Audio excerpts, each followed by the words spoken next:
Call the committee back to order on Bill 13 on Clause 1. Member for Shuswap. Thank you very much, Mr. Chair. It's great to be back in the House to have further conversation and inquiry with respect to Bill 13, Employment Standards Amendment Act 2, 2021.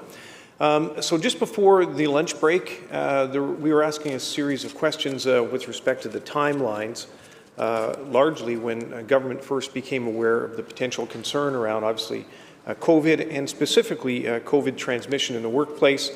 The Minister provided some context with respect to the timelines by which government was made aware, indicating first that on March 12th, actually by an order from the Provincial Health Officer indicating that on March 12th that workers that were feeling unwell should not go to the workplace and stay home, and then further that on May 6th of last year, a little over a year ago, WorkSafe BC actually provided some guidelines through a safety plan which set out different protocols and practices that employers could employ in their workplace in order to provide protection for workers and, again, to reduce the transfer of COVID in the workplace. And obviously, any increased transfer in the workplace could also impact families at home.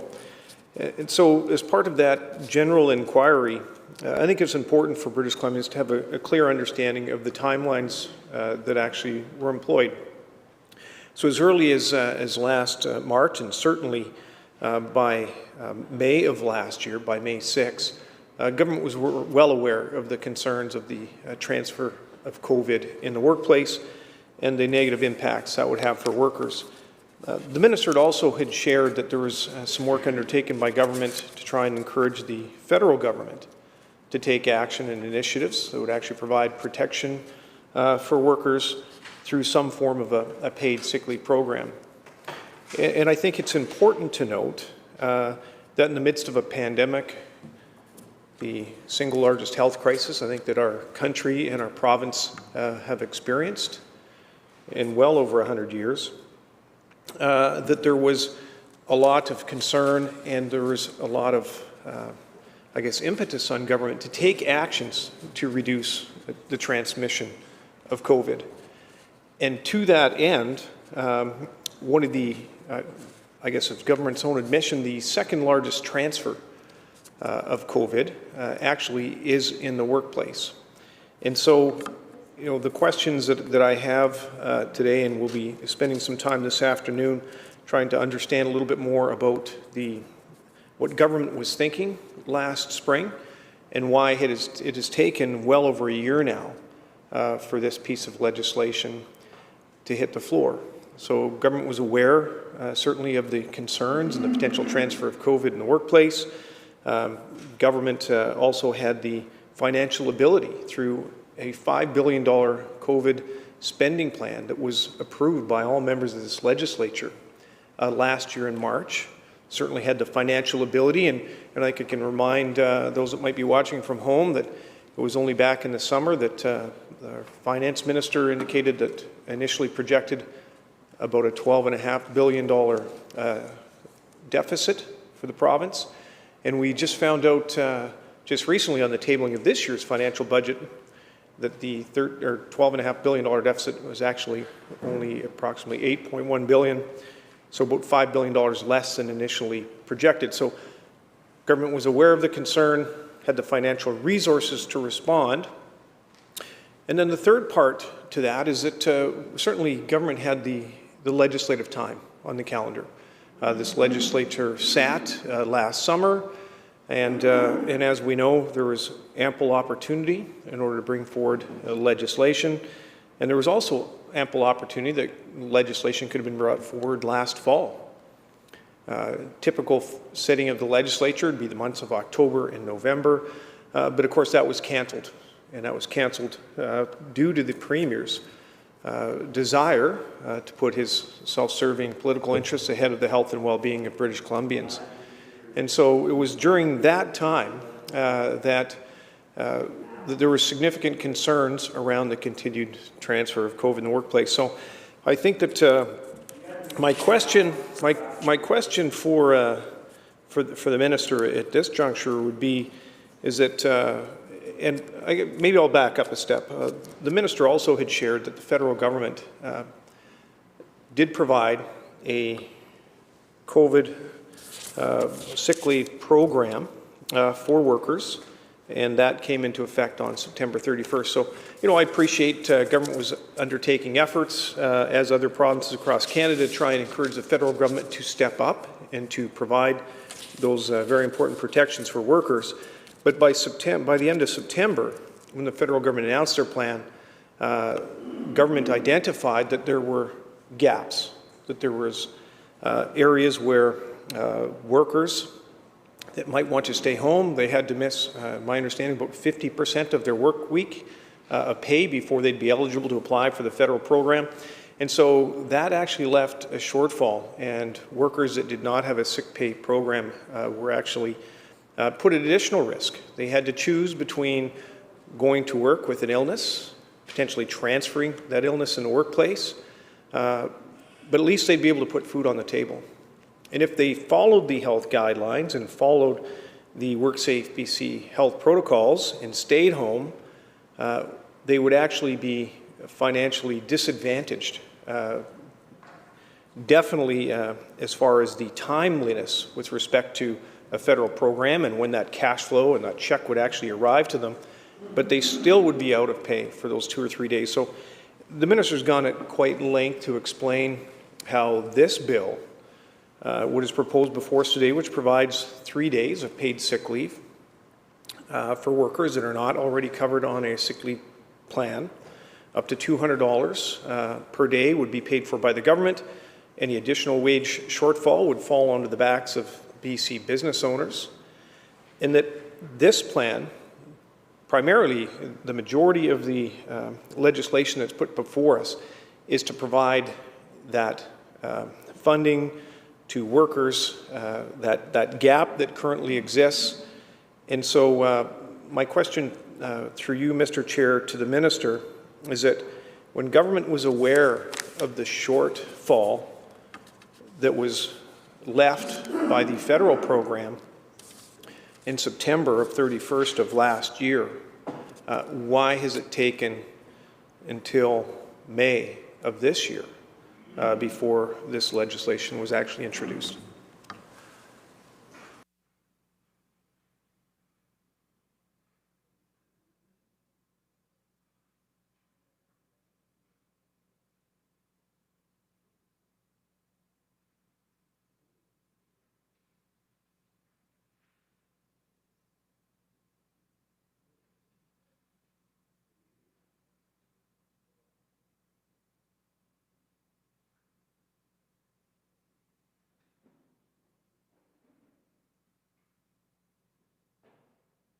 Minister of Labour. Mr. Speaker, I have some technical issues here, so I'll be Take back your time. soon. Take your time.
Minister of Labour.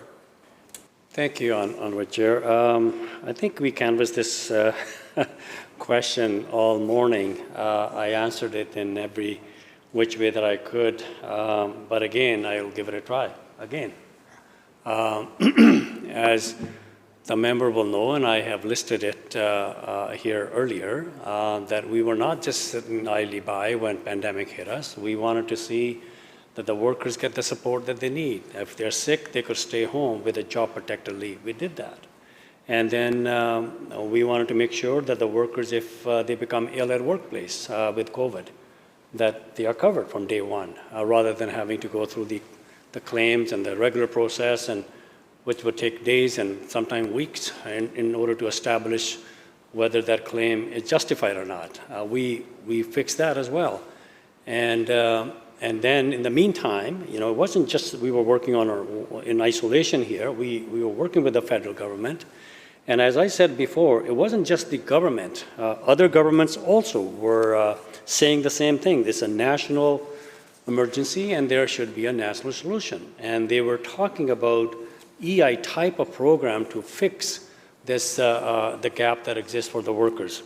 And I mentioned earlier today that even the businesses in BC and elsewhere wrote to the Prime Minister and said that the national solution is the answer as far as the sick pay is concerned for the workers who have become sick and who should stay home to stop the transmission at workplaces. And so that work continued on, and we were assured by the federal government the help was coming, and they came in September, and we realized that there were some gaps, and we started to work with them again that those gaps need to be fixed. They complied to an extent by extending from 2 weeks to 4 week qualification, but still left a couple other gaps in there. So we continued to work with them. Indications were that, there may be a possibility of finding a solution to have a national program in place. And then when their budget came, I believe it was about 2 weeks ago, we realized that there's no mention of that. And then we didn't stop. We talked to them again. Again, there was indication that there might be some kind of a model that we could create here between British Columbia and federal government that might work not only for British Columbia, for other provinces as well, because it is a national emergency, and that we should deal with it, with a national lens on it. And then they came back that they were not able to fix that. I think the solution was, in our view, was easy. That they should allow, if they weren't going to top up the $500, they allow the provinces to top up without clawing back. And Ontario also suggested almost similar, said, federal government double the amount to $1,000, and the province will reimburse them. So I think, there was a discussion going on. We had some indication there might be a model available, but then we realized soon after, when the discussions, through the discussions, that they will not be able to do it. They had their own, challenges in order to do it in a timely fashion.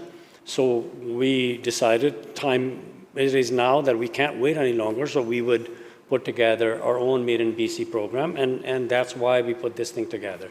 So it deals with the one gap that the federal government program has, which is you must lose 50% of work in a particular week, or 50% income, and then they go on to their program.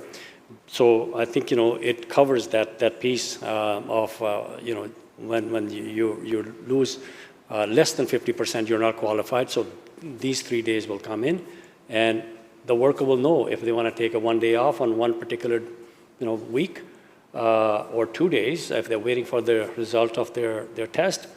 They know that they're covered, and I think that's what this bill does. I think it deals with the issue that we have in hand in a short term up until the end of the year, and then I think, as I said before, the program is designed to work in collaboration with other support systems, including the federal government, to support the workers who are sick, who should stay home to stop the transmission at workplace.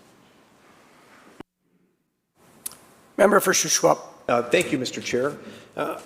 Thank you, Minister, for that additional information. The Minister has indicated that government was aware that a paid sick leave program would reduce COVID transmissions. That was aware of, or government was made aware of that as early as March, and certainly by May of last year when WorkSafe BC published specific workplace protocols that would be followed with respect to a safe work or a COVID WorkSafe plan. And I appreciate that efforts were undertaken to try and put the costs of any paid sick leave program on the backs of the federal government. However, by September of last year, it was evident when the federal government came forward with their plan that there were still gaps. And I'm just, through you, Mr. Chair, to the Minister, can the Minister provide to this House any commentary with respect to the urgency or the lack thereof of taking action to provide the provisions that are set forth in this particular piece of legislation, you know, which could have happened as early as last summer, but let's just assume that government was, you know, working in conjunction with the federal government. But when they were unsuccessful on achieving the plan that they were trying to pitch to the federal government at the end of September last year, why it has taken over 6 months to bring forward this piece of legislation that will actually provide protection for workers.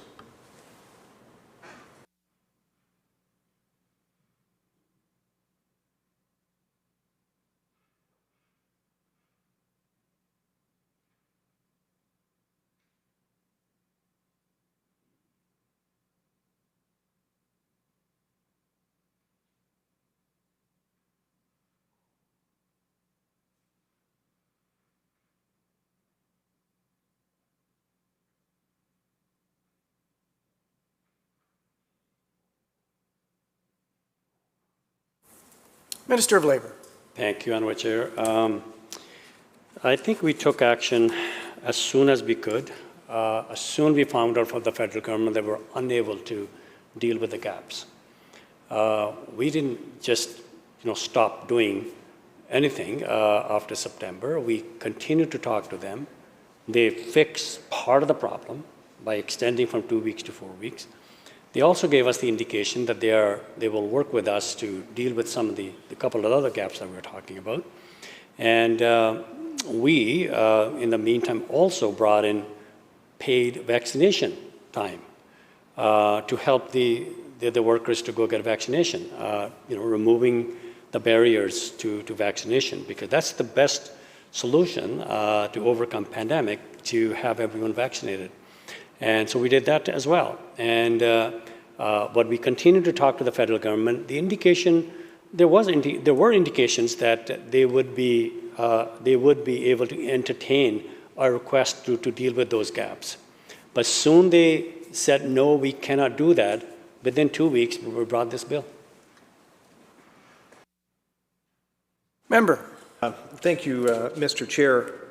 Well, that's interesting. The minister just confirmed in this House that government waited to see the federal budget and then has indicated that within 2 weeks was able to present this legislation to the floor, which seems to contradict conversations and commentary of the Premier and the media indicating that he had a shelf, a BC plan on the shelf and ready to go last summer. And yet, here we are in May of 2021, seeing a piece of legislation that in part will address some of the risks of COVID transfer in the workplace. And yet government had the financial ability, they had the knowledge, they were aware that workers were at risk, at increased risk, those that did not have access to a paid sick leave program. But they continued to wait and to stall and delay in introducing this legislation.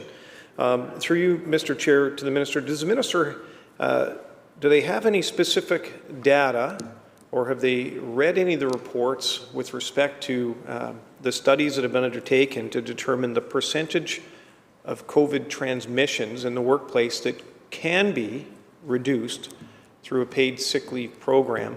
And is he willing to share that with the House today?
Minister of Labour.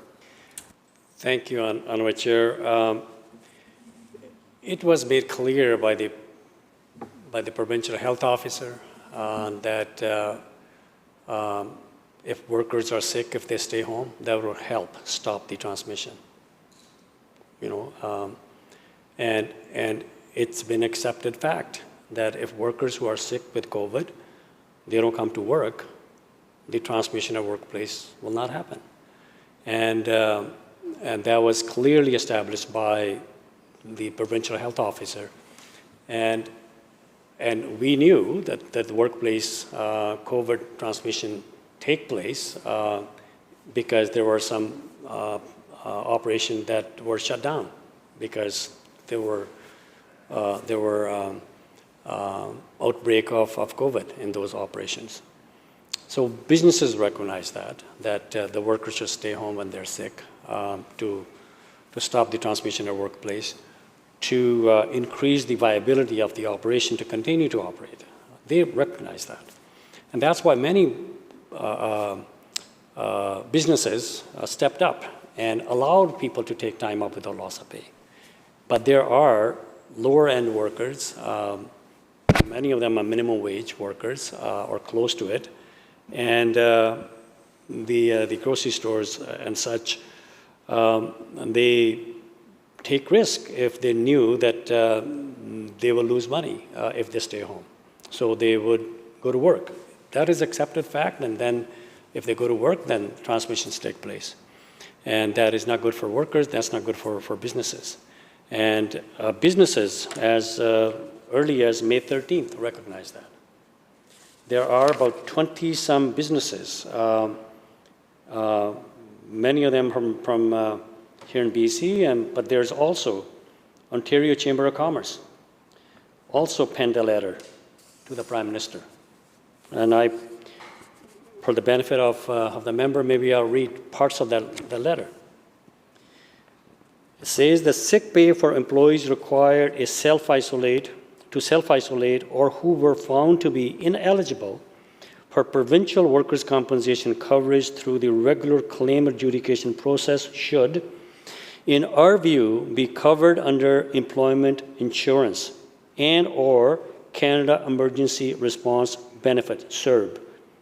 In this regard, we ask that your government, this is a letter to the Prime Minister, we ask that your government immediately initiate discussions with provincial officials to extend COVID-19 sick pay coverage under the EI program and or CERB. Discussions should include which order of government tops up sick pay beyond current statutory caps for EI and CERB coverage. Prime Minister, COVID-19 is a national pandemic, and therefore a compelling rationale exists for EI and or CERB to provide temporary sick pay during COVID-19 recovery period. A national program through EI or CERB has the added benefit of ensuring that sick pay coverage is less variable from province to province as efforts continue to flatten the pandemic curve. It's recognized by the businesses, by this government, by other governments, workers, that the EI type of system that already exists, the system is already there. All they need to do is tweak it so that they deal with the emergency and the pandemic that we have on hand. They did. And then we realized, and others realized, there are gaps. And we immediately contacted them that those gaps need to be fixed. You talked about September, the member talked about September. But we continued to talk to them immediately after that, and they fixed part of it. I canvassed this here earlier. They extend from 2 weeks to 4 weeks. So they listened. But a couple other areas of gaps were not fixed. We continue on with them. We had the indication that there would be some answers to fix those gaps. Once we realized, once they told us, no, they cannot, they don't have the ability to do it, as the member said, we were ready to go. So within 2 weeks, we brought the legislation in. Member for Shuswap. Thank you, Mr. Chair. Well, thank you to the Minister for sharing what Ontario was undertaking to try and encourage government. But I think the question, through Mr. Chair, to the Minister is that respond and provide clarity to this House. If the provisions of this bill, with respect to the 3 days of paid sick leave, would those have been of benefit to workers had this legislation been introduced last year when they became aware that there were gaps, the gaps existed? So the Minister has clarified that by the end of September, after working for a number of months with the federal government, that the federal government failed to provide all of the protections that the province had been looking for and seeking of the federal government. So when government identified the fact that the gaps existed, the Minister today has just shared that when they actually decided to take action, they could take action in 2 weeks, and this piece of legislation is before us today. Government was aware at the end of September that gaps existed and workers were not provided the protections that the province was seeking.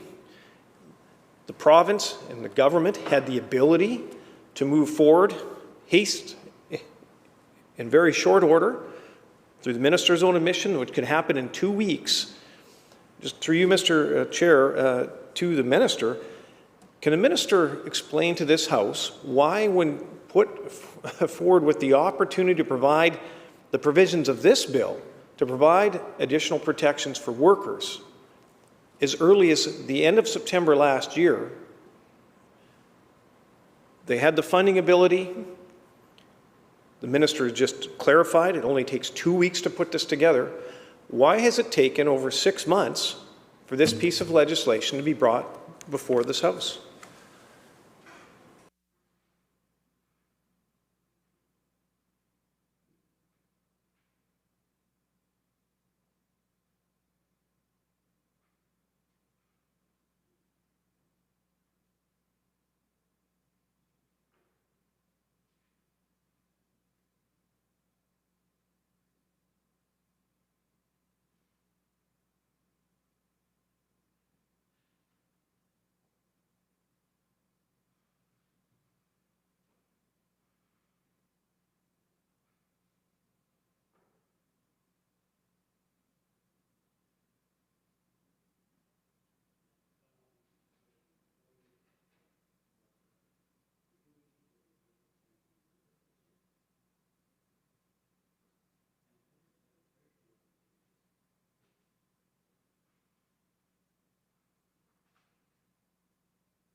Minister of Labour. Thank you. How many times you can answer the same question?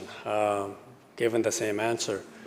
Mr. Speaker, I explained it to the member as much with as much clarity as I could, but obviously the member is looking for something different that is not there.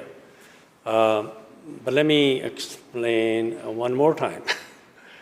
The federal government in September brought in the program, and jurisdictions across the country realized there are gaps.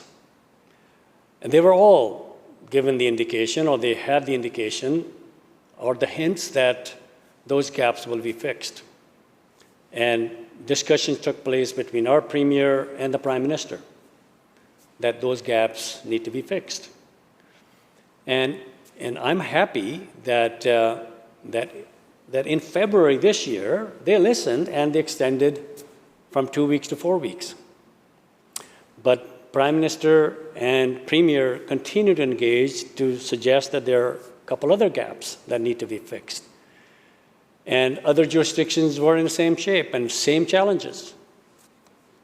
And everyone was waiting that the federal government would be coming up with solutions to those gaps.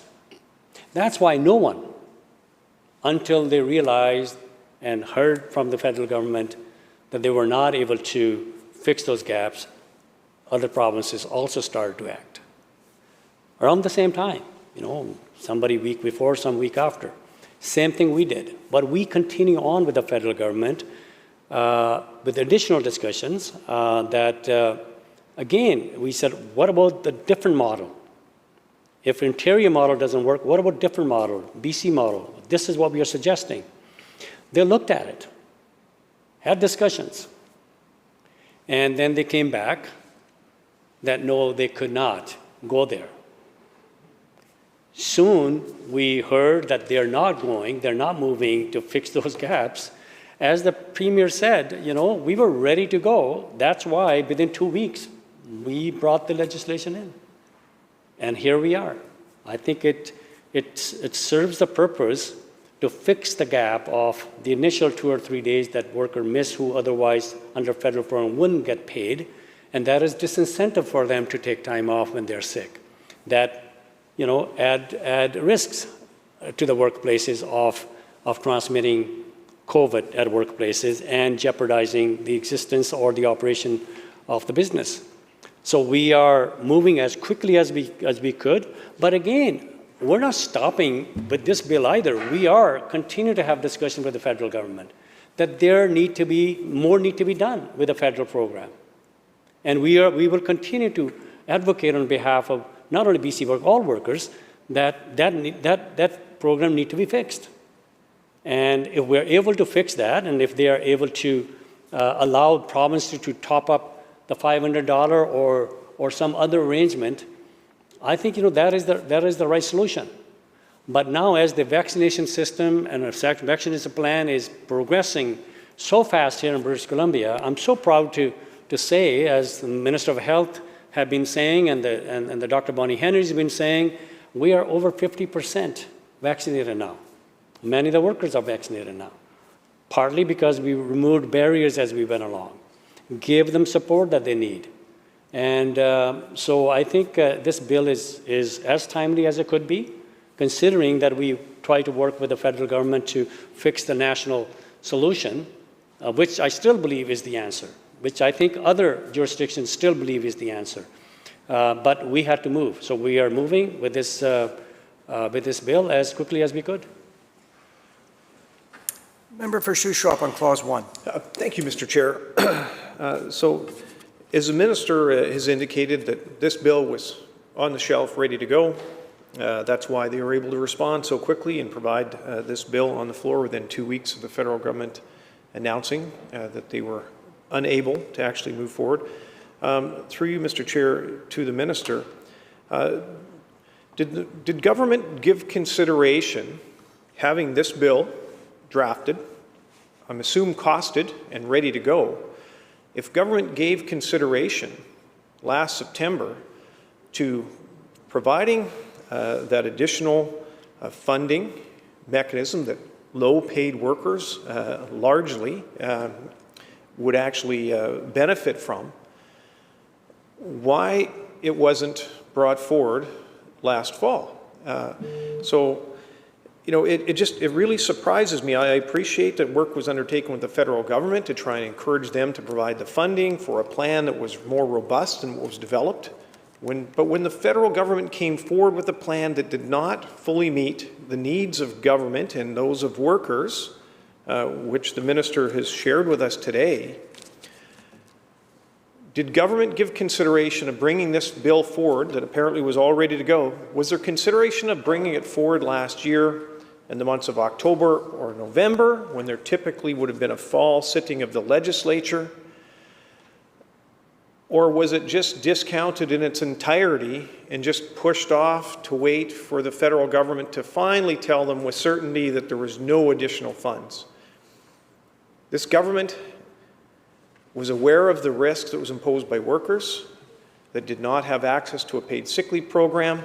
In September of last year, government was aware that there were some further gaps that existed. The minister has indicated that this legislation before us today was ready to go. They had the financial ability, and yet it was stalled for 6 months. So through you, Mr. Chair, to the minister, can the minister share with this House, and I think with the people of British Columbia, why, when they were ready to go and could have provided those very necessary additional stopgap measures, the additional funding to provide protection for workers, with the legislation ready to go, the funding in hand, why they chose to sit and wait for 6 months while continuing to put workers at unnecessary and increased risks?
Minister of Labour.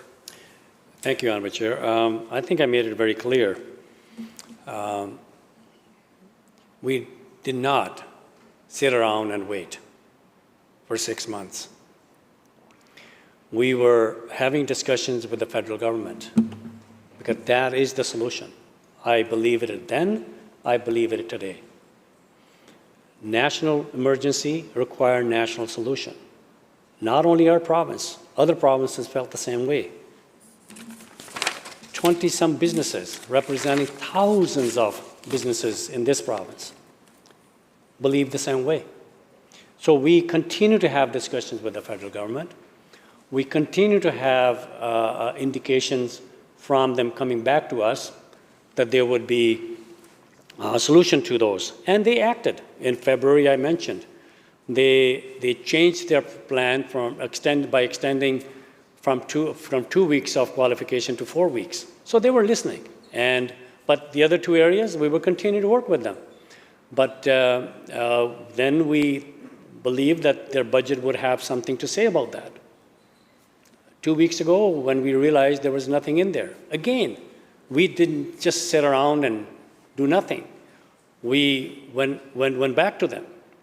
Other provinces started to do the same thing.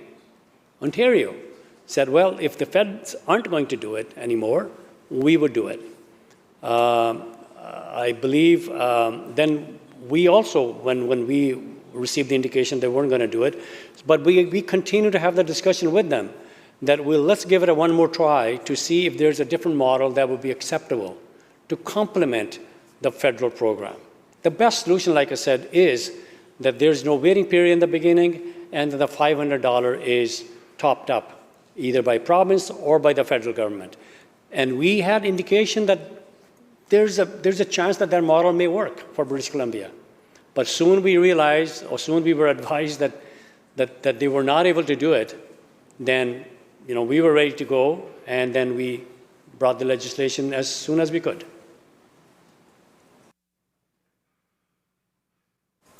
Member for Shuswap. Well, Mr. Speaker, the reasons, the rationale, the justification for bringing this bill forward today also existed last year in the fall. So, the minister indicates that government didn't sit around waiting. Well, they did sit around waiting. They waited for the federal government to potentially correct something. But this government was elected by the people of British Columbia to provide protections, and especially to assist with getting through COVID, to using every measure possible to try and reduce the transmission of COVID in the province of British Columbia. That was what this government was elected to do. All members of this legislature, in unprecedented fashion, approved a $5 billion, that's $5,000 million, a $5 billion COVID spending plan to provide the necessary resources so that this government could act. They could take action. And it's really challenging to see this bill coming forward over 6 months after government was aware of the challenge. And so through you, Mr. Chair, to the minister, I'll ask again, did government give consideration of bringing forward this legislation last October? Because through the minister's own admission, he said that the legislation was ready to go.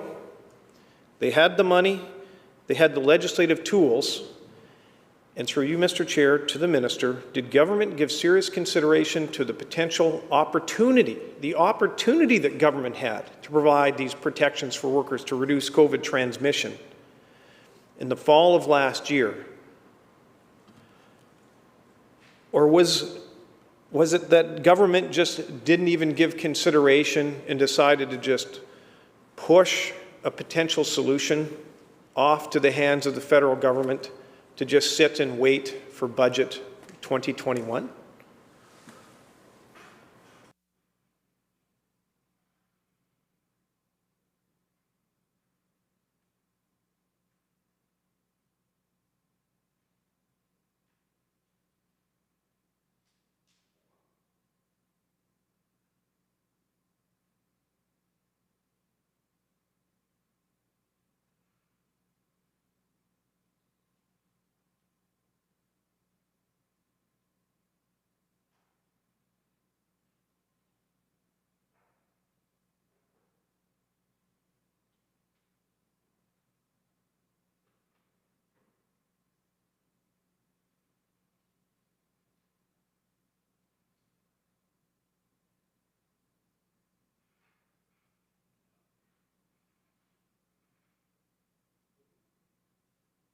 Minister of Labour.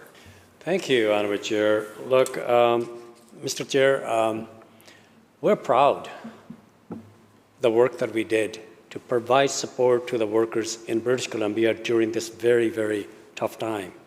Unprecedented, difficult times our province went through, our workers went through, our families went through. The whole world went through. The main priority was the health and safety of our population. I think from all accounts,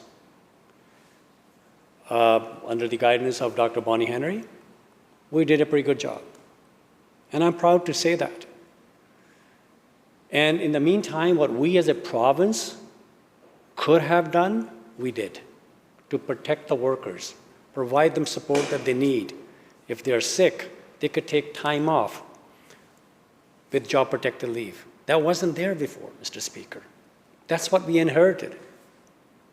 Mr. Speaker, then we knew COVID exists outside and inside workplaces. We made it easier for workers, if they contact COVID, they become sick at workplace, to get benefits from day one without delay by putting presumption clause with the help of WorkSafe BC. We even helped in this House remove the 90-day requirement for the WCB after they changed regulations to bring the presumption. The 90-day we waived. We did that here to support those workers. Many workers.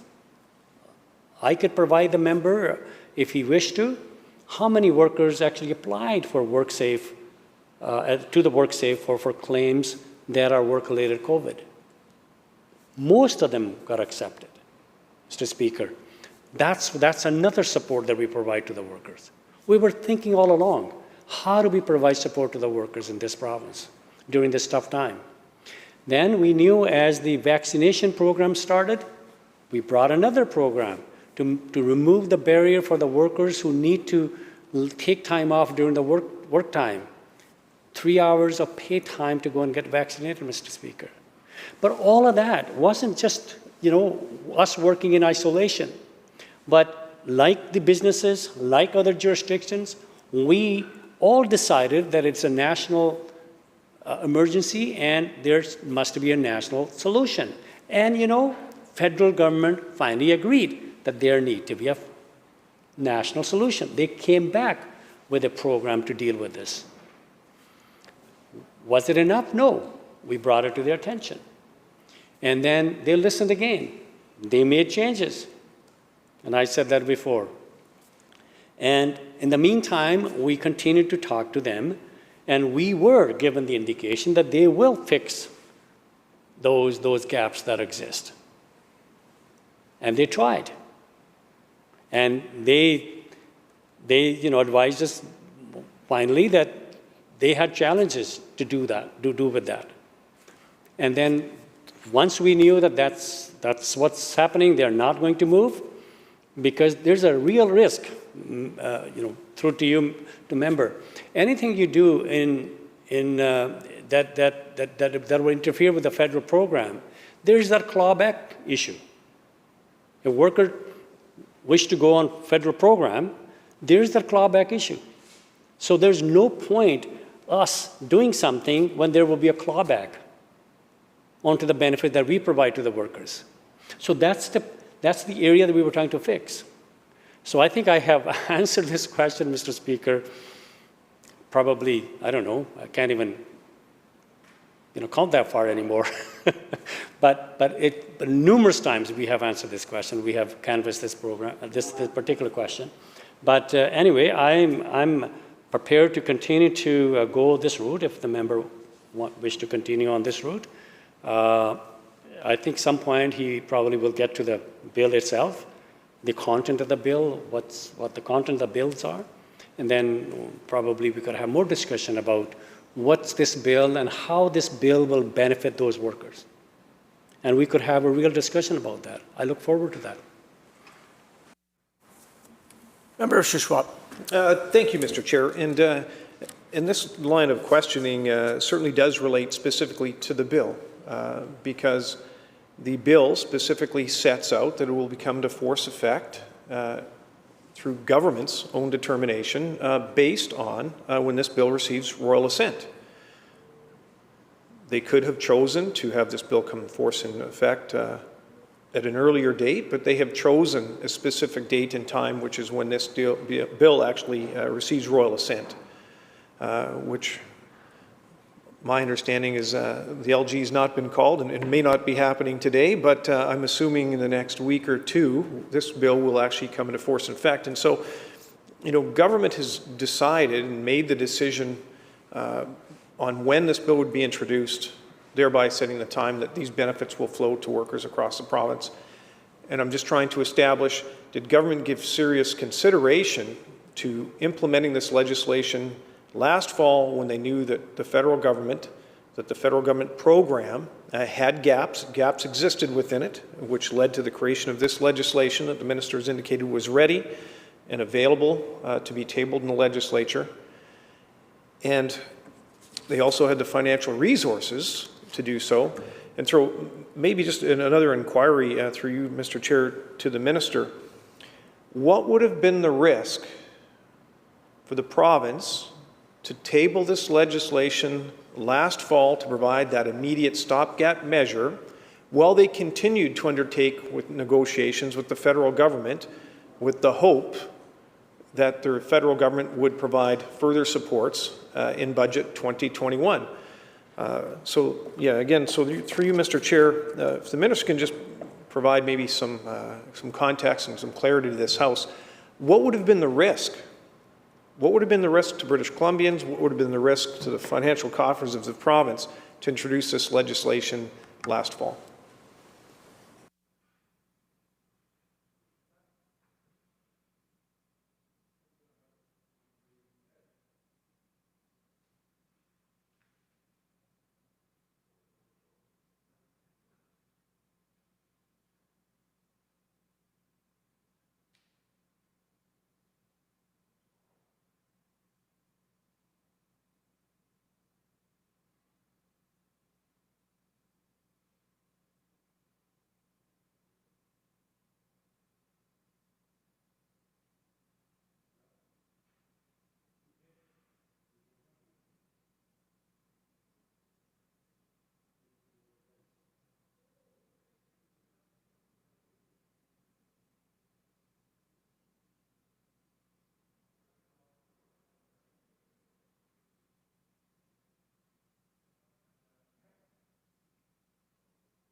Minister of Labour. Thank you, Honourable Chair. I think as I have gave information to the member in my previous answers, pandemic hit us out of nowhere. The whole world was brought to its knees. Many all around the world lost their loved ones. And it took time to develop a vaccine. And so many people suffered. And we, as our responsibility is as a government and my responsibility as Minister of Labour, we get to work very, very quickly by looking at the gaps that existed for workers who are sick and who many times have to make a tough choice, go to work sick or stay home and lose pay.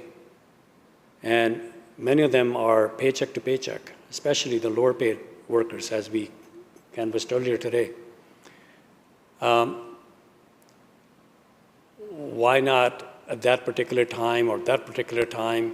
Mr. Speaker, I mean, we could argue that point as much as we want. We accomplished a lot by having the federal government convinced that it's a national pandemic, it's a national emergency, and we need a national solution, and they agreed.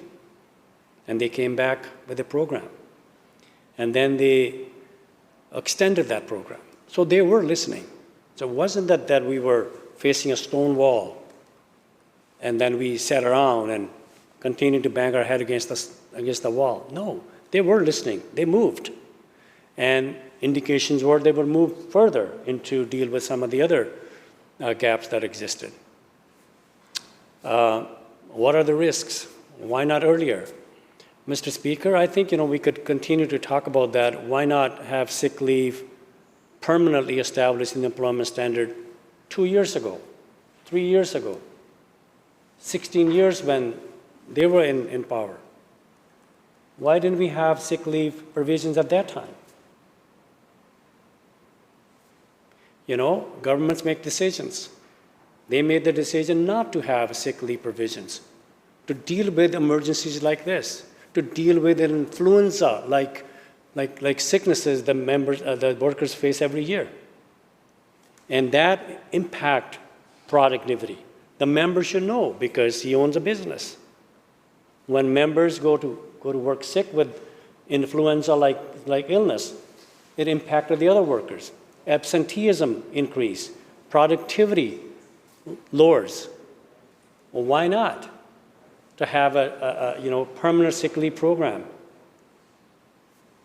I mean, the member can look inward and decide why that lacked under their regime for 16 years.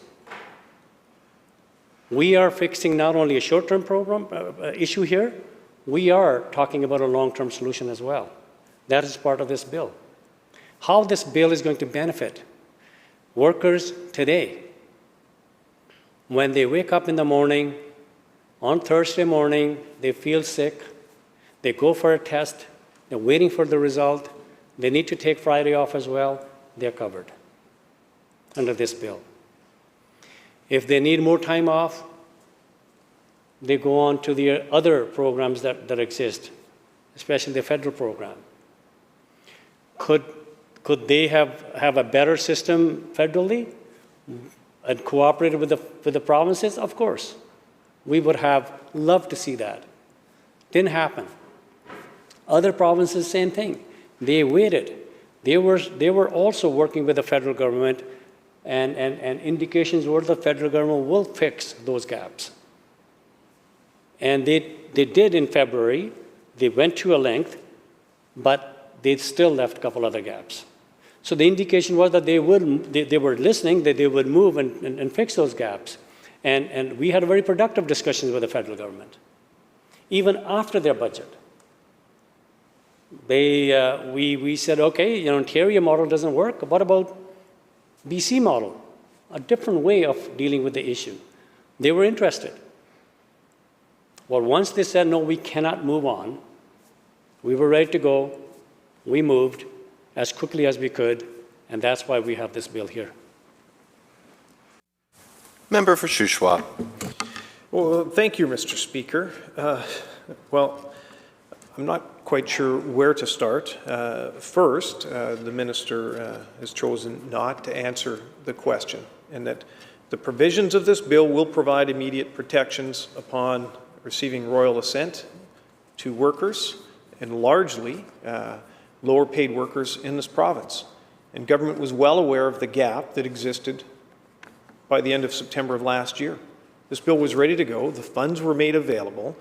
The question through you, Mr. Speaker, to the minister was what was going through government's mind when armed with the knowledge that COVID transmission in the workplace can be drastically reduced through the provision of a paid sick leave program and the gaps that are being filled through the provisions of this legislation. The minister has indicated that legislation was available, they had the funding, they had the opportunity. Through you, Mr. Chair, to the minister, can the minister explain what the risks would have been and what government's considerations were last fall when they chose to not act? We identified, or the minister has shared with us, that when the federal government tabled their budget, any additional asks and requests of the province were yet unfulfilled. So 6 months from the end of September through until the tabling of the federal budget, 6 months went by for the federal government to still not provide those stopgaps, where the province had the opportunity to do what they're doing today. this piece of legislation could have been brought forward in the fall of last year to provide additional protections to workers that would have reduced the transmission of COVID in the workplace. And of course, workers that are infected with COVID in the workplace take that home to their families.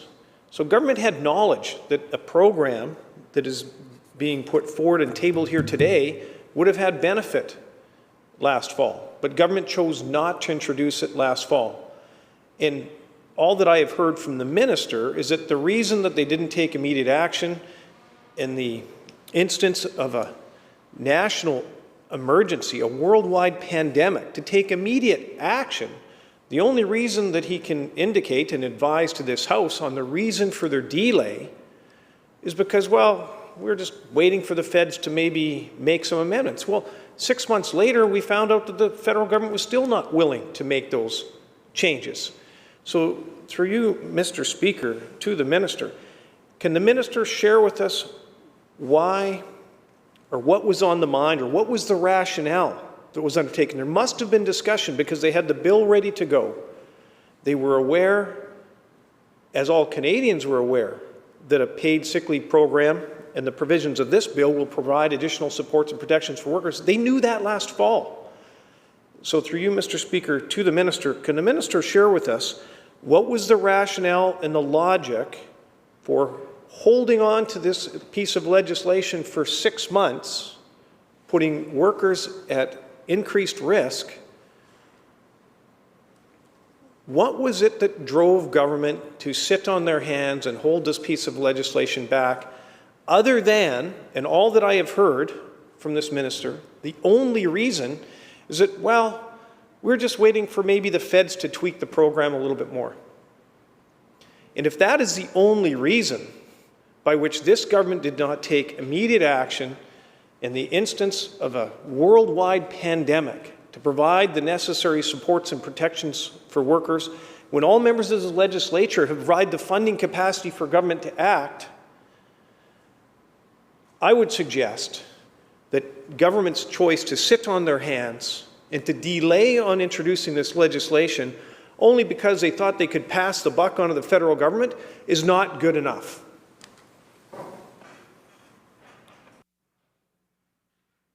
So, member, is the question? Yes, thank you very much, Mr. Speaker.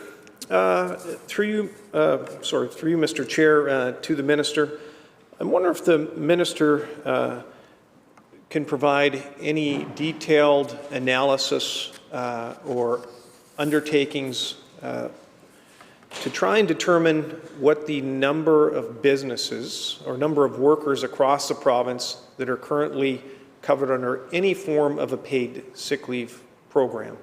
So as we know, data drives decisions. The Premier yesterday in question period made the comment that that data is very important in helping to guide the direction of government. And so through you, Mr. Chair, or to the minister, can the minister provide what efforts were undertaken over the last 15 months since the pandemic hit our door to undertake any kind of surveys, data collection, or otherwise to fully understand how many workers in this province are not currently covered under a paid sick leave program?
Minister. Thank you, Honorable Chair. Member will know that the employers in this province are not required to advise the government what benefits they provide to their employees. You get some knowledge through collective agreements. Many of the labor code one time required that all collective agreements are to be submitted to the labor board. Over previous number of years, that didn't happen as much as it should have happened. So when we made the changes to the labor code, I think we put that emphasis on the changes as well, that all collective agreement must be submitted to the labor board. So I think that's why it is not as easy to pinpoint number of employees who do not enjoy sick leave provisions at workplaces. Member. Thank you, Mr. Speaker. Through you, Mr. Chair, to the Minister. Can the Minister advise if any other surveys were sent out or any efforts whatsoever, either through WorkSafe BC or Employment Standards or other government entities, to try and understand and ascertain how many workers would be covered under any form of a paid sick leave program?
Minister of Labor.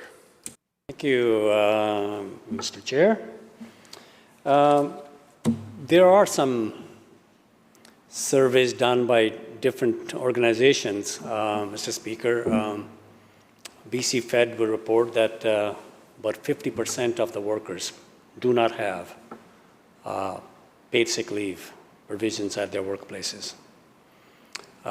So under their estimation, a little over 1 million workers do not enjoy paid sick leave provisions in British Columbia. And there are some other reports, they say the same thing. And I think the reports continue to come back to say that the unionization is the key driver in having paid sick leave at workplaces. So I guess more unionization, there are better provisions at those workplaces for sick leave provisions. So it is, I would suggest that, again, it's anecdotal. Many non-union workers in private sector workers, they're the one who do not enjoy paid sick leave. And So I think those estimates are, I think, probably close to what, when you look at different people talk about different numbers, it's about 1 million workers, plus some, that do not enjoy sick leave provisions at their workplaces right now. Member. Thank you very much, Mr. Chair, or to the Minister through yourself. So I guess what I hear from the Minister is that there is no direct undertakings of this government over the last 15 months to really understand the breadth of workers in this province that are not currently covered under or do not have available to them a paid sick leave program. And the Minister has indicated that they're largely relying on federal data, which indicates about 50%. The reason I think that this is important is that as we start to establish legislation, if we look at what the potential impacts are on COVID in the workplace and otherwise, it's really important that we have the statistics, the important information that will help to guide government in making good and accurate decisions. The Minister has provided some context yesterday in his comments about the potential cost of this program. And I'm assuming that that must be based in part by assuming a certain number of workers that might be eligible for this particular program. So, the Minister has also indicated that, a lot of work has been done. And so I'm just wondering, through you, Mr. Chair, to the Minister, if the Minister can provide any further comment with respect to why undertakings were not, or why there were not any undertakings over the last year to really fully identify and determine how many workers are currently not covered under or do not have access to a paid sick leave program, what the size of those organizations might be, what might be the inhibitors from companies actually bringing forward some form of a plan. And so, it was the Premier yesterday who shared with this House how government relies on data to be informed in making decisions, and yet this bill appears to be largely based on data that was assembled through an estimated number of workers from a federal study. And I think just as a follow-up to that would be is there the ability of government through regulation to make changes, or were there opportunities available to government to make changes to employment standards or WorkSafe BC reporting or otherwise in order to potentially capture that data so that government would have had more data from which to inform the decisions based around this legislation before us today?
Minister.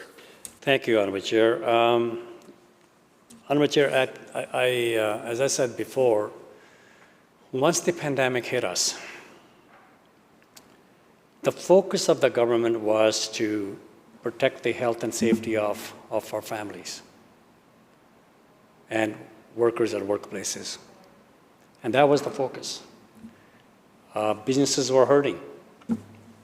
They were almost all shut down in the beginning. Then we went through phases to reopen the economy, to help the employers to see how they could continue to operate under those very, very difficult and challenging times. By bringing in, as the member have said earlier,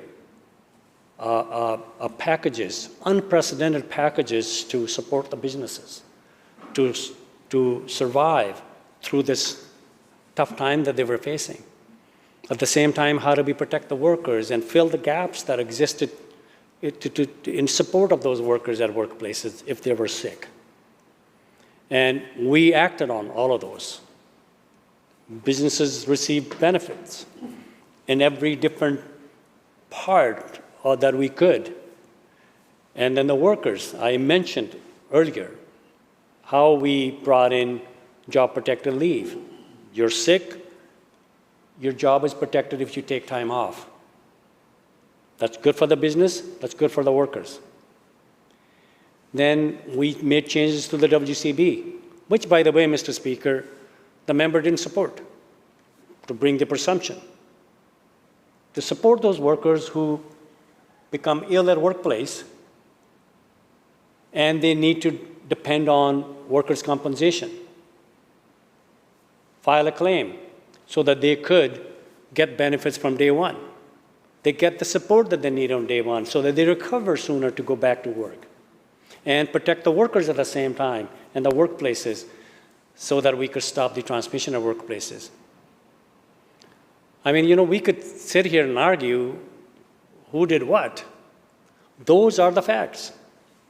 Member and his party did not support workers who become ill at workplace with COVID, to give them support right away through workers' compensation. And we then, as the vaccine program started, we moved again to support the workers so that they could go get vaccination without any barriers. And in the meantime, like I said, we were working with the federal government. The federal government agreed it is a national issue and we need to come up with a national solution. All other jurisdictions agree with the same thing. They all work with the federal government. Federal government came back with the support. But then we identified with them that there are more gaps that need to be fixed. There are gaps that need to be fixed. They fixed it. It's not that we just sat around and the federal government sat around. In February, they came back and fixed one of the area of gaps. But there are a couple of areas that still were left. And we continue to work with them. That was February. March, April, we continue to work with them to make sure that those gaps are fixed. And we had the indication that they would. And budget came 2 weeks ago, wasn't there. We again worked with them. And again, they looked at different models, how do we fix? So we didn't sit around, as the member sometime alleges or claim that we did. We were working every day, and the provincial workers were working every day in order to fix some of those areas that need to be fixed to support the workers and families. Mr. Speaker, once we realized that the federal government's inability to fix those gaps, once they advised to us that they are not able to move on those areas, we moved very quickly. And that's why we have this bill before us. And Mr. Speaker, soon as the federal government gave the indication that they are not moving any further, we moved, and we moved very quickly. Member on Section 1. Thank you, Mr. Chair.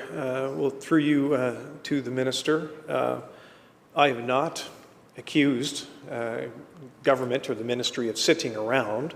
I think that the population of British Columbia will make their own determination, either from the answers provided here today, which will evidence either the actions or lack thereof of whether government was sitting around or not.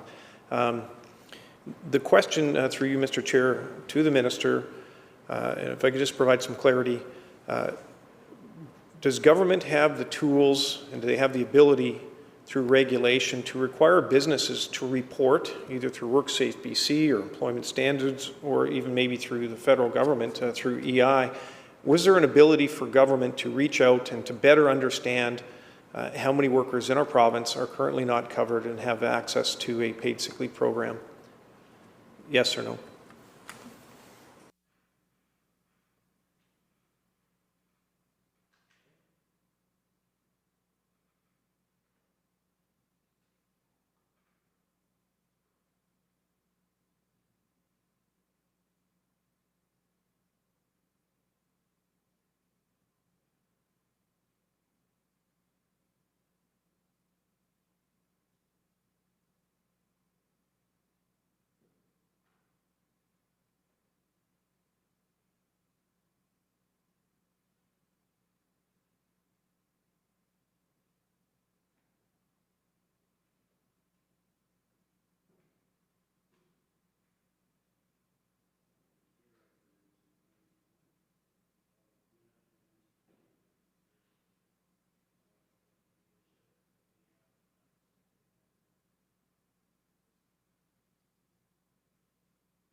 Minister.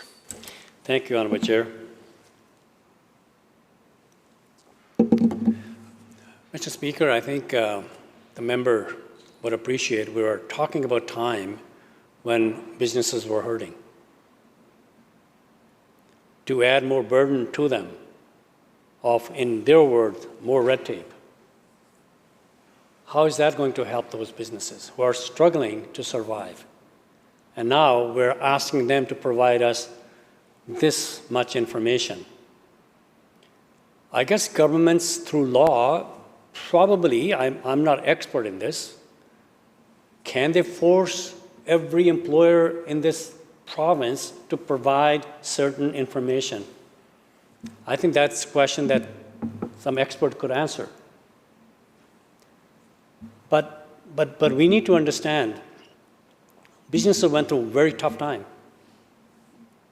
And we have enough information already.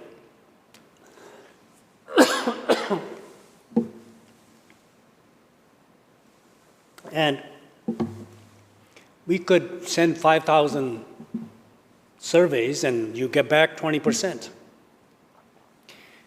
It will confirm exactly. There's another research done by Ernst & Young. They're almost confirming the same numbers. So I think the information is there.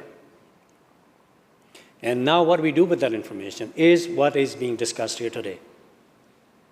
And this is the bill that will support the worker who get up in the morning one day, feel sick, feel that they have signs and symptoms, could stay home without worrying about income for that day.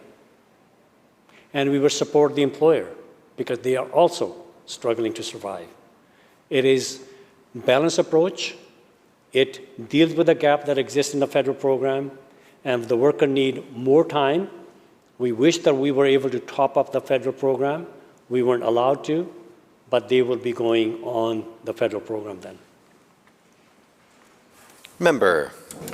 Okay, thank you very much, Minister.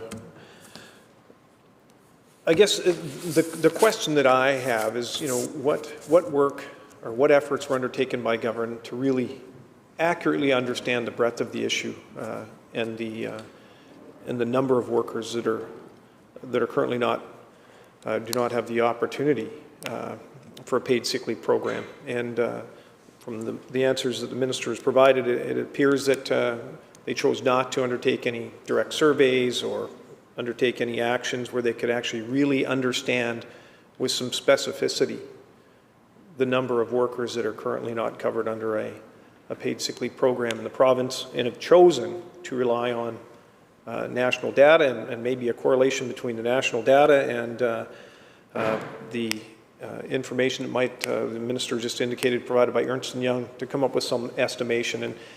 And I don't want to belabor this point, but when we look to governments to make decisions that have significant financial impact both to the province of British Columbia and to employers, I think it is important that government take those initiatives and those efforts. And I appreciate it was a pandemic, and I appreciate that businesses are really struggling right now. I know it only too full well. However, I certainly would have thought that this government would have undertaken more proactive measures to better understand what the actual data shows. Because as the minister shared with us yesterday, they have come up with some estimated numbers on what the potential cost of this program is. And so that's where I think it is very important and incumbent on governments to make sure that they're using accurate data and undertaking efforts to ensure that they have accurate data when they're making decisions that will have significant cost implications to British Columbians. So moving on from the lack of effort by the ministry to really fully understand the breadth of those that are currently not covered under a paid sick leave program, through you, Mr. Chair, to the minister, could the minister just outline for this House the consultation process that was undertaken over the last 12 months of the development of this legislation with businesses and workers across the province?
Minister.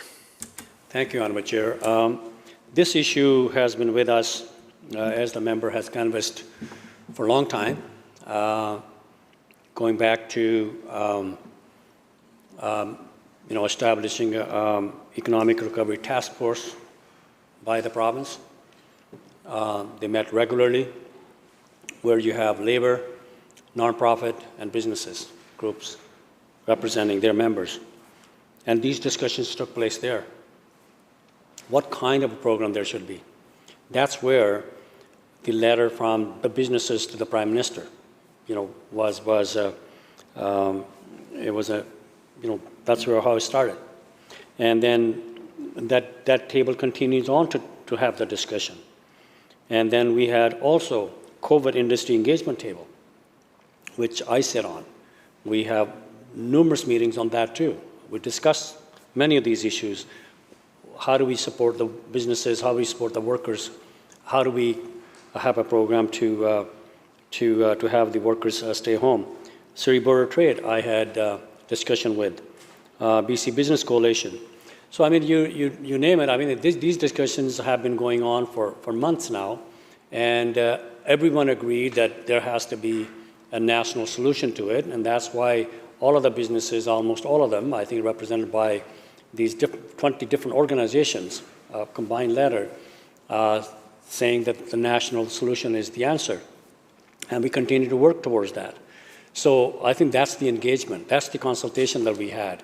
And once we realized that the federal government isn't going to move to deal with those issues, and we moved here to fix the gap that existed there. Member. Thank you, Mr. Chair. Through you to the Minister. Can the Minister just clarify specifically what groups did government rely on to better inform, I guess, the creation of this legislation? So the Minister referenced the COVID Recovery Task Force, which I believe is chaired by the Premier of the province. There was also reference to a roundtable, but if just through you, Mr. Chair, if the Minister could just provide a bit more clarity with the specific groups that were actually consulted upon.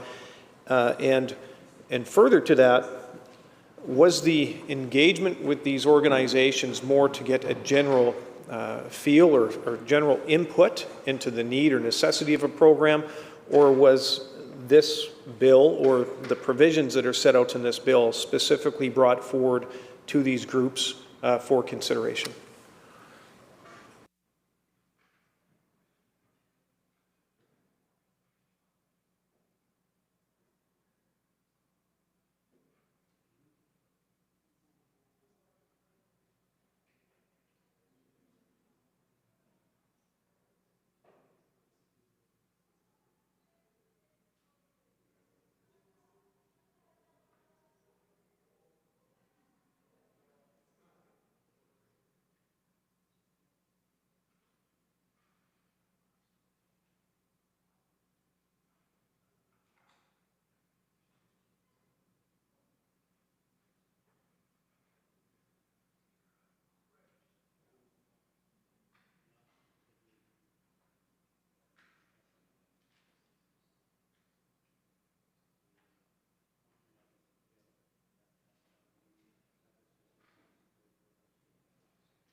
Minister. Chair. As I said, when we had these discussions with these different groups on a regular basis, not only particularly to discuss the content of this particular bill, but generally, how do we support the workers who are sick to stay home? And many stakeholders actually have written to us. They believe there should be a paid sick leave provision. And Surrey Board of Trade, for example, is one of them. The others have also said the same thing. The businesses that I mentioned here believe that there should be a paid sick leave provision. But they believe, all of them believe, there should be EI type of program that should be the one that should administer this federally. And that's why the letter to the federal government by all those businesses. And so same thing, many businesses wrote to us that we need to make sure that the workers who are sick stay home, and there need to be support for them. And also, how do we support the businesses at the same time if that happened? So I think they've been advising us that there's a clearly established need for workers who are sick with COVID to stay home and without loss of pay. At the same time, the businesses need to be supported as well because they're going through a tough time as well. So this bill addresses that. So we looked at all of that information and analyzed it, and then we brought this bill together because the feds refused to move on a couple of those areas that we believe that should have. Member. Thank you, Mr. Chair. Through you to the Minister. Can the Minister provide some specificity with respect to the businesses? And I don't need, if there's 500, I certainly don't need all the names, but the Minister referenced two groups specifically. You referenced the COVID Recovery Task Force, which I believe is chaired by the Premier, and I'm sure I can find specifically which businesses are actually part of that organization. But there was also reference to a roundtable. So if the Minister can maybe just provide a bit of context on what I'm trying to determine is the breadth of consultation with business organizations around the province first, just to find out which organizations were consulted, and the explanation the Minister just provided, sounds like kind of a general conversation. You might get together with your family, talk about the need for maybe a vacation, and everybody says, yeah, we need to go on a vacation. But obviously, there's more specificity when it comes to determining where you're actually going to go. And so, in addition to the number of organizations consulted, also looking for some specificity from the Minister, if you might be able to provide. Were the provisions specifically that are outlined and developed and presented here as part of this bill today, was that discussed and brought forward for consideration by all of these businesses? Or was it just more of a general conversation with the businesses? So kind of two parts to that question.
Minister. Thank you, Honourable Chair. On BC Economic Recovery Task Force, we have Surrey Board of Trade, Vancouver Board of Trade, BC Chamber of Commerce, BC Federation of Labour. There are social services sector rep from Success, and creative sector. Those are the people who represent those organizations who are on the Economic Recovery Task Force. On the BC COVID industry engagement table, I've got 4 pages. If you want me to read them, Mr. Speaker, all right, I'll read them.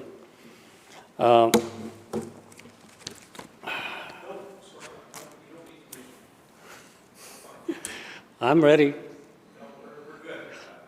I've got more, Mr. Speaker. Thank you very much. There are 4 pages of all different sectors and organizations who many of them come to attend those meetings, and that's how far and wide these task force covers. Member. Thank you very much, Mr. Chair. Through you to the Minister. Maybe we could just ask that the Minister to actually table those specific documents just so we have it on the record with respect to the number of business organizations. And there was kind of two parts to that question. So the second part was the discussions or conversations that happened with these two business groups. Just was looking for a bit more clarity from the Minister of whether there was just kind of a general conversation around the need and necessity for a paid sick leave program, or whether the contents of this bill were actually directly consulted, or if those business organizations were directly consulted with respect to the provisions that are set forth in this piece of legislation.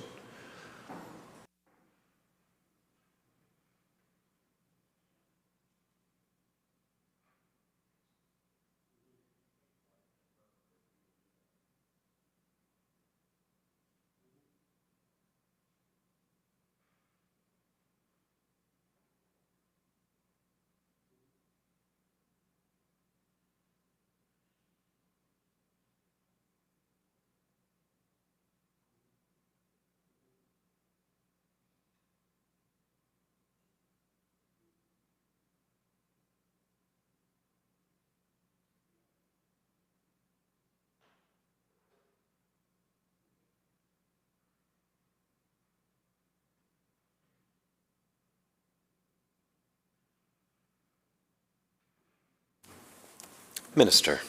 Thank you, Honourable Chair. We had general discussion and everyone, the discussion was, I think it was accepted that when workers are sick, they should stay home. And the discussion about how do we incentivize for them to stay home, because it's realized that many workers may not be able to stay home when they're sick because they can't afford to. So that is the issue identified, and the solution that they should stay home without loss of pay. And at the same time, it was discussed that the business is also hurting right now, so they should not be asked to carry the entire burden.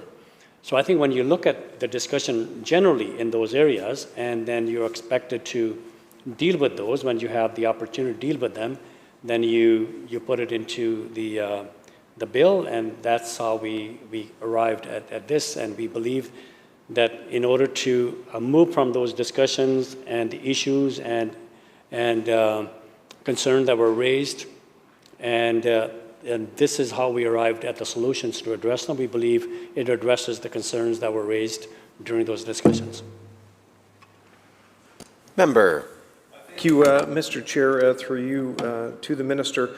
I just wanted to go back and just confirm that the Minister is willing to table the document that he referenced and showed me here in the House, just to get that on record with some clarity.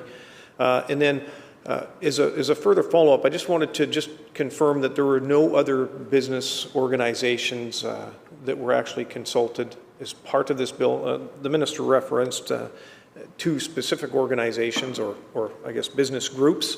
So just wanted to provide the Ministers one additional time just to clarify if there was any other businesses or organizations or consulted with respect to guiding government in the development of this bill, to making sure that the Minister would please just clarify that he's willing to actually table the document that he referenced earlier. And then further to that, just to clarify that consultation on the legislation, I certainly believe would be very different than what the Minister has characterized. A conversation with business organizations around the need or necessity for government to provide protections and support for workers for a paid leave program. That's one conversation. But the specific provisions of this bill, which we'll get into a bit more detail later this afternoon, I'm certainly hoping. Just wondering if the Minister could just confirm for this House whether the provisions that are specifically set forth in this bill, and not just pertaining to this first section that we're still on right now, but if the provisions that are set out in this bill were specifically discussed and talked about with these business organizations in advance of this legislation coming forward today.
Minister.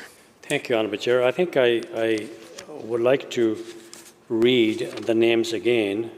The Economic Recovery Task Force, it's a Surrey Board of Trade, Vancouver Board of Trade, BC Chamber of Commerce, BC Federation of Labour, Social Services Sector, Success, Creative Sector. So who they were at that table.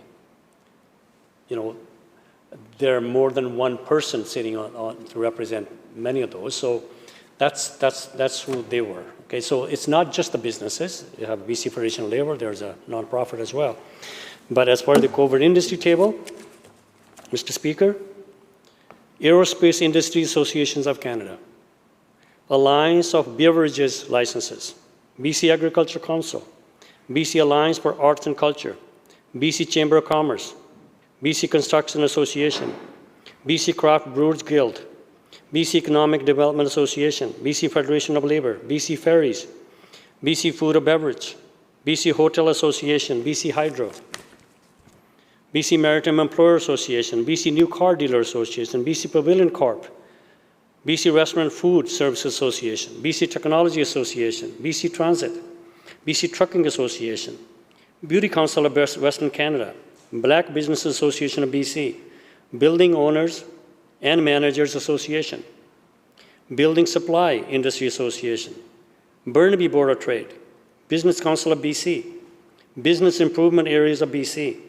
Canada West Ski Area Association, Canadian Federation of Independent Business, Canadian Manufacturers and Exporters of BC, Council of Forest Industries,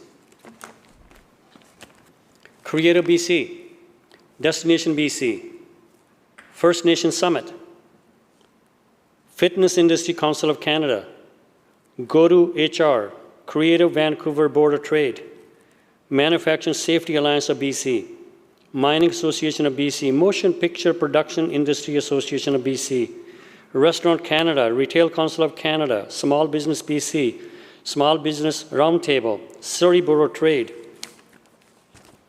Tourism Industry Association, TransLink, Unifor, Union of BC Municipalities, Urban Development Institute, Vancouver Airport Authority, Wine Growers of BC, WorkSafe BC. Then there were from government attendees were BC government, Minister of Jobs, Minister of Labour, and then there are other deputy ministers and other staff from those ministries. Member Shuswap on Clause 1. Thank you, Mr. Chair, through you to the Minister. So in the absence of any additional businesses or business organizations, I will take the Minister's second response now, that the information that is provided as far as the breadth of the consultation, that is the entirety of the consultation that was undertaken. And then further to that, through you, Mr. Chair, to the Minister, can the Minister confirm specifically how many meetings and what the dates of those meetings were and the duration of those meetings, and specifically if the provisions that are set out in Bill 13, if those provisions specifically were shared or referenced with the members of those organizations that the minister has referenced.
Minister of Labour.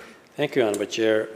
I think member should know that you don't discuss the provisions of legislation with the groups before you introduce in the House. Not specific in the provisions of the bill.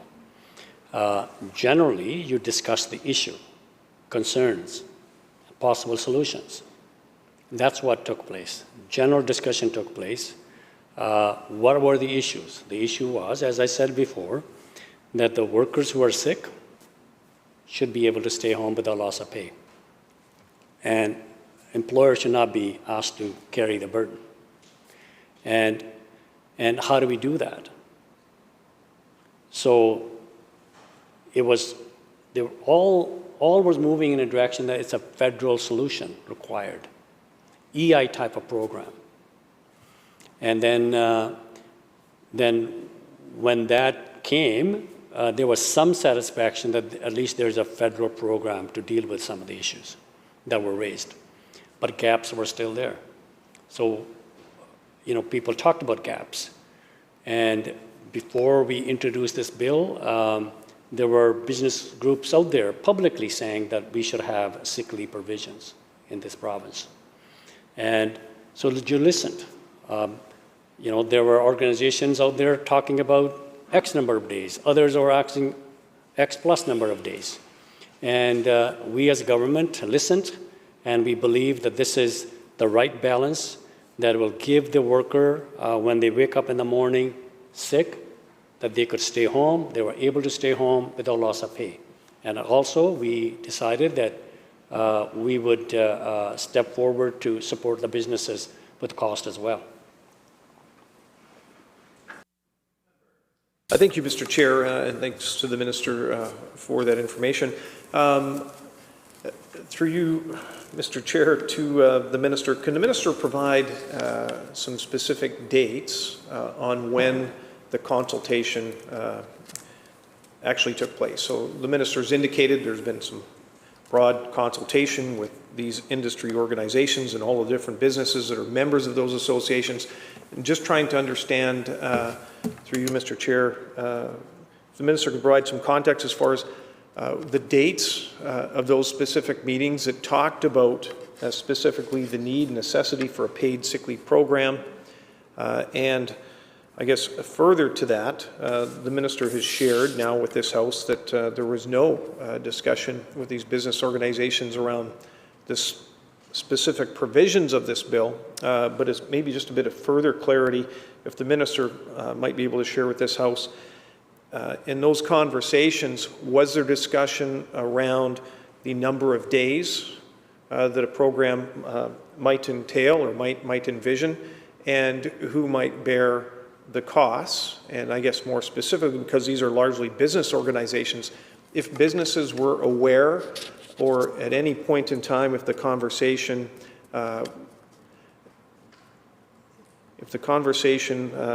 came about, whereas there would be a proportion of costs actually borne by businesses with respect to the bill that's brought before us today.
Minister of Labour on Clause 1.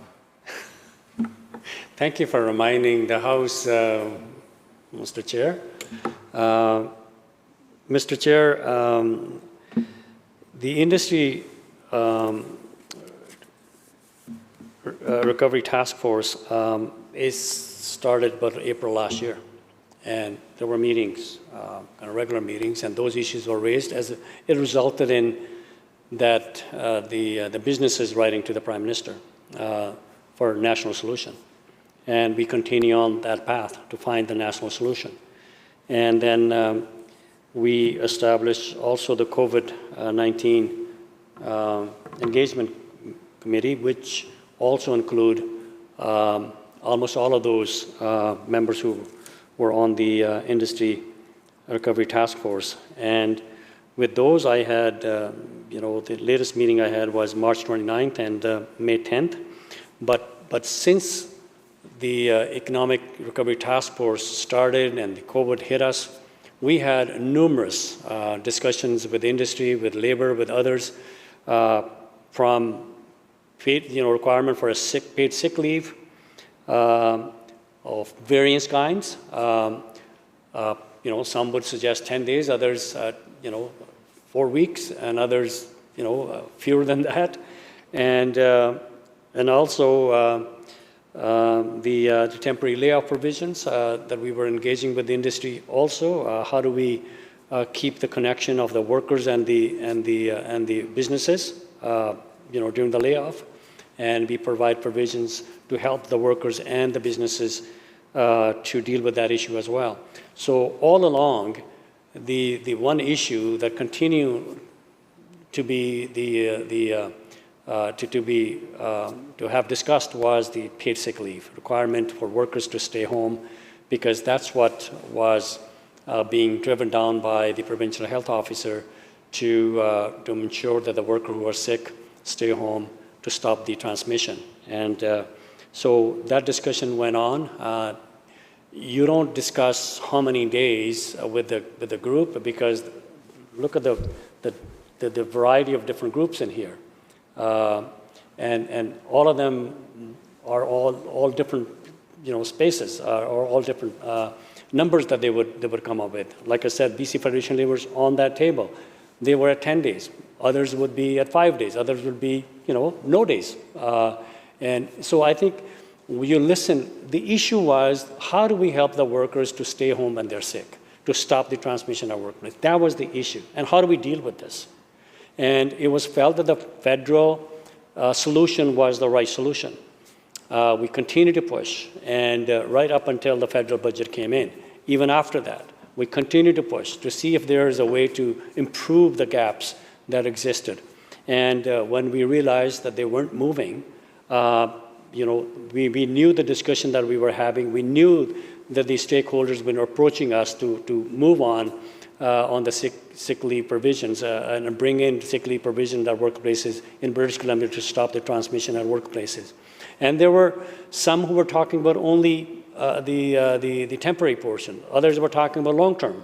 So as a government, we looked at all the discussions, and we said, this is the right solution. It balances out different interests out there, and at the same, it will allow the workers to stay home who are sick to stop the transmission.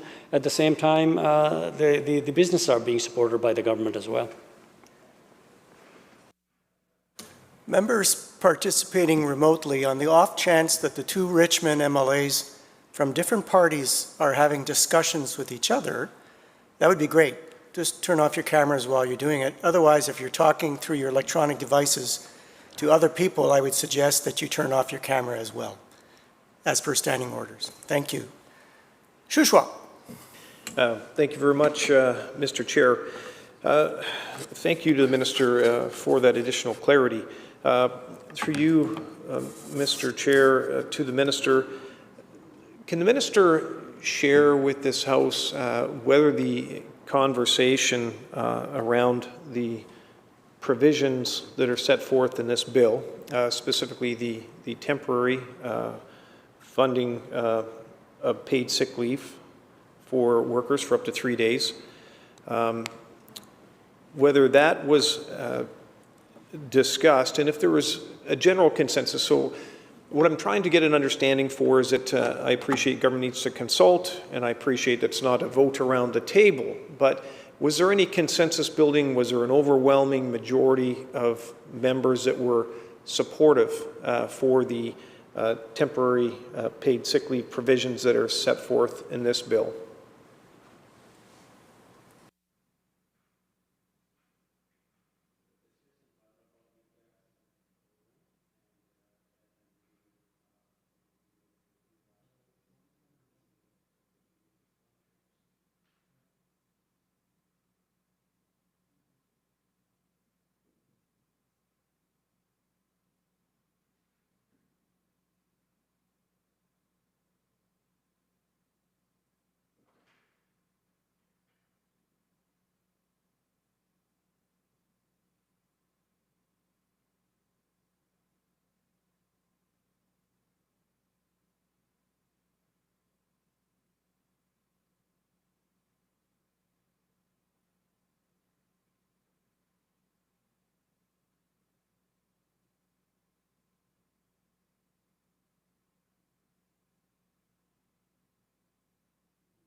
Minister of Labour.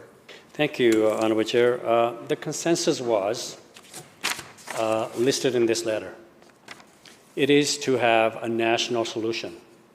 Letter from 20 business organizations, and that there need to be a sick leave provision addressed through the national program. That was the consensus. Consensus was that sick leave provision need to be there because businesses were worried that workers who are sick, making a choice to stay home, lose pay, or come to work and risk their businesses by allowing the transmission of COVID at the workplace. And they've seen the results of that. So that was the consensus, that workers need to stay home when they're sick, and they need to be supported. And they asked the federal government to do that. Federal government did that. Not enough. Gaps need to be fixed. And that's what we took from these discussions. Those gaps need to be fixed. They were hoping that the federal government will do that. They didn't. We're fixing those gaps. Member from Shuswap. Yes, thank you very much, Mr. Chair. Through you to the Minister, and I appreciate that additional clarity. Can the Minister share with this House that once government was made aware in the end of September of last year that the federal government were not going to, or the program that the federal government provided had some short gaps, or some shortfalls that the Minister referenced, and that the provisions of this bill are largely there to fix and fill those gaps. If there was any further or subsequent conversations with those organizations specifically about the need to provide the provisions that are set forth in this bill. And I appreciate the Minister shared that you can't talk specificity with respect to the number of days and that sort of thing. But just wondering if there was any subsequent discussions with these groups after September 31st, when government became aware that the federal government that the federal government's program did not provide the fulsome coverage that the province was looking for. If these organizations were part of the conversation about government's intention to move forward with additional provisions as presented in this specific bill around the temporary 3-day paid leave provisions as set forth in Bill 13.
Minister of Labour. Thank you, Honourable Chair. The discussions that took place was about the gaps that existed in the federal program. And one of those gaps is those 2.5 days initially. And the $500 that is after, if they qualify, per week. We couldn't do much about the $500 because I think I gave answers earlier. The top-up will not be allowed by the federal government without clawback. And so the first gap that is for 2.5 days is what we are fixing here. Great, thank you. I appreciate that answer. I guess through you, Mr. Chair, to the Minister, and through those discussions, obviously, there was conversations around the opportunity for the province to maybe fill in these missing days that were not covered under the federal program. Just through you, Mr. Chair, to the Minister, can the Minister just share, was there a general consensus that this was the right thing to do, and a general consensus, I guess, by the organization that the province should be pursuing some form of stopgap measure similar to what's presented here before us today?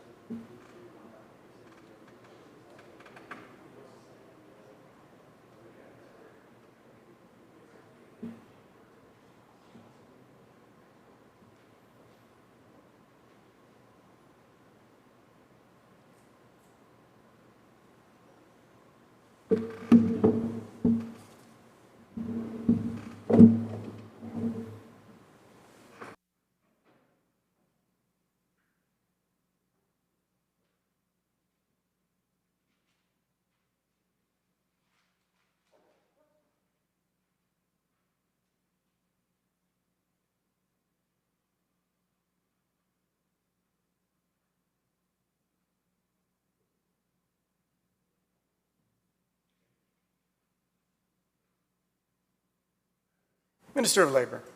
Thank you, Honourable Chair. The consensus was that sick leave provision need to be brought in. Originally, federal government pushed into it. They moved, but left those gaps. Now the discussions were around the gaps, and it was a consensus. There's a gap, 2.5 days, 2 days, and so that's member could ask, why 3 days? Why not 4 days? Why not 1 day? We came up to fix the gap, because that was the consensus, to fix the gap. Because workers who will lose that 1 day or 2 days when they're waiting for the result, they may not go for the result. They may come to work because they can't afford to lose money or for the paycheck. So those 2 days and 2.5 days they need to miss in order to qualify for the federal program. So that was the gap identified. That's where the consensus was. That's why 3 days is the provision here. I've received a request for a 5-minute health break. Do you want to ask your question before that, member from Shuswap, or would you? I'll just finish where I'm at, if that would be acceptable. Through you, Mr. Chair, to the Minister. So thank you very much for that information. I'm just wondering, so the Minister has shared that there was general consensus by these organizations to I guess, to direct or to give government the confidence to move forward with the provisions of this bill with respect to the temporary relief for up to 3 paid work days for those that have illness in the workplace. I'm just wondering, and through you, Mr. Chair, to the Minister, was there discussion at all about the potential of some of the costs of this temporary program being borne by businesses? So I fully appreciate the Minister probably was not able to share with any certainty or specificity to the group on who would be paying, but just trying to get an understanding from these business organizations when these consultations were undertaken. Were businesses led to believe that all of the costs would be largely borne by government and taxpayers, or was there a conversation where business owners may have been presented with the potential for a portion of some of the costs that will be that'll be passed on to employers under this bill, whether there was conversations around the potential of business owners having to incur some of the costs with respect to these provisions?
Minister of Labour.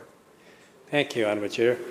Right from the beginning, employers were concerned. Well, first of all, they believe that there should be a sick leave program, and they also believe that this is a national emergency, and they shouldn't be asked to bear the burden of sick leave program either. And Premier also said that we would not ask the employer to carry the entire burden. And so that's why, although it's not in the bill, as the member would appreciate, but we have discussions about how do we support the businesses. So the average wage, we are saying that it will cover most of the workers up to $200 a day. And it is a great help to the employers. It worked out to be about $25 an hour. And if somebody's making $26 an hour, the $1 we're asking employer to pay. So it's a huge help to the employer. We're not asking to carry the entire burden. But businesses, that's why businesses were pushing, and we were pushing. There need to be a national solution to it, so that we don't ask the businesses to carry the burden at the same time if the workers who also are who are sick, that they could stay home and stop the transmission. So I think that's what the discussion was. I think we are stepping up as a government on behalf of the taxpayers. How do we help or support the businesses who are also hurting? There are businesses who have done well during the pandemic as well. Member would appreciate. But there are businesses who are also hurting. So I think this is a fine balance that we came up with. Workers will be able to stay home without loss of pay, and the business are supported in a major way so that they're not asked to carry the entire burden. So before I call a 5-minute health break recess that has been requested, just a reminder to all the members participating remotely that the Speaker has been asked by you to monitor the decorum in the House, which includes when you are at home. Half of the members on screen right now are talking through their electronic devices, probably on mute, so they can't hear this anyway. But perhaps maybe the House whips or House leaders can relay back to both sides of the House what they've agreed to do when they're not here in the House. That would be much more preferable than having the Speaker having to rule every time he sits in the chair that someone is breaking the standing orders that we all agreed to. So with that, I would hope that everyone would participate, and obviously not, because they're still yapping away. And next time I will have to recognize them, but they won't hear me recognizing them. So what's the point? Anyway, I'll leave it to the House leaders. 5-minute break. We're in recess. Thank you.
call the committee back to order. Member for Shuswap.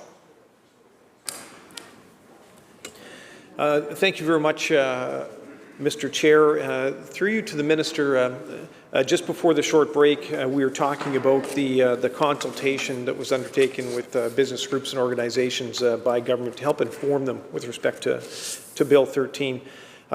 Through you, Mr. Chair, to the Minister, can the Minister provide any context or clarity, I guess, to this House with respect to any conversations that might have been undertaken with respect to a permanent paid sick leave program for the province?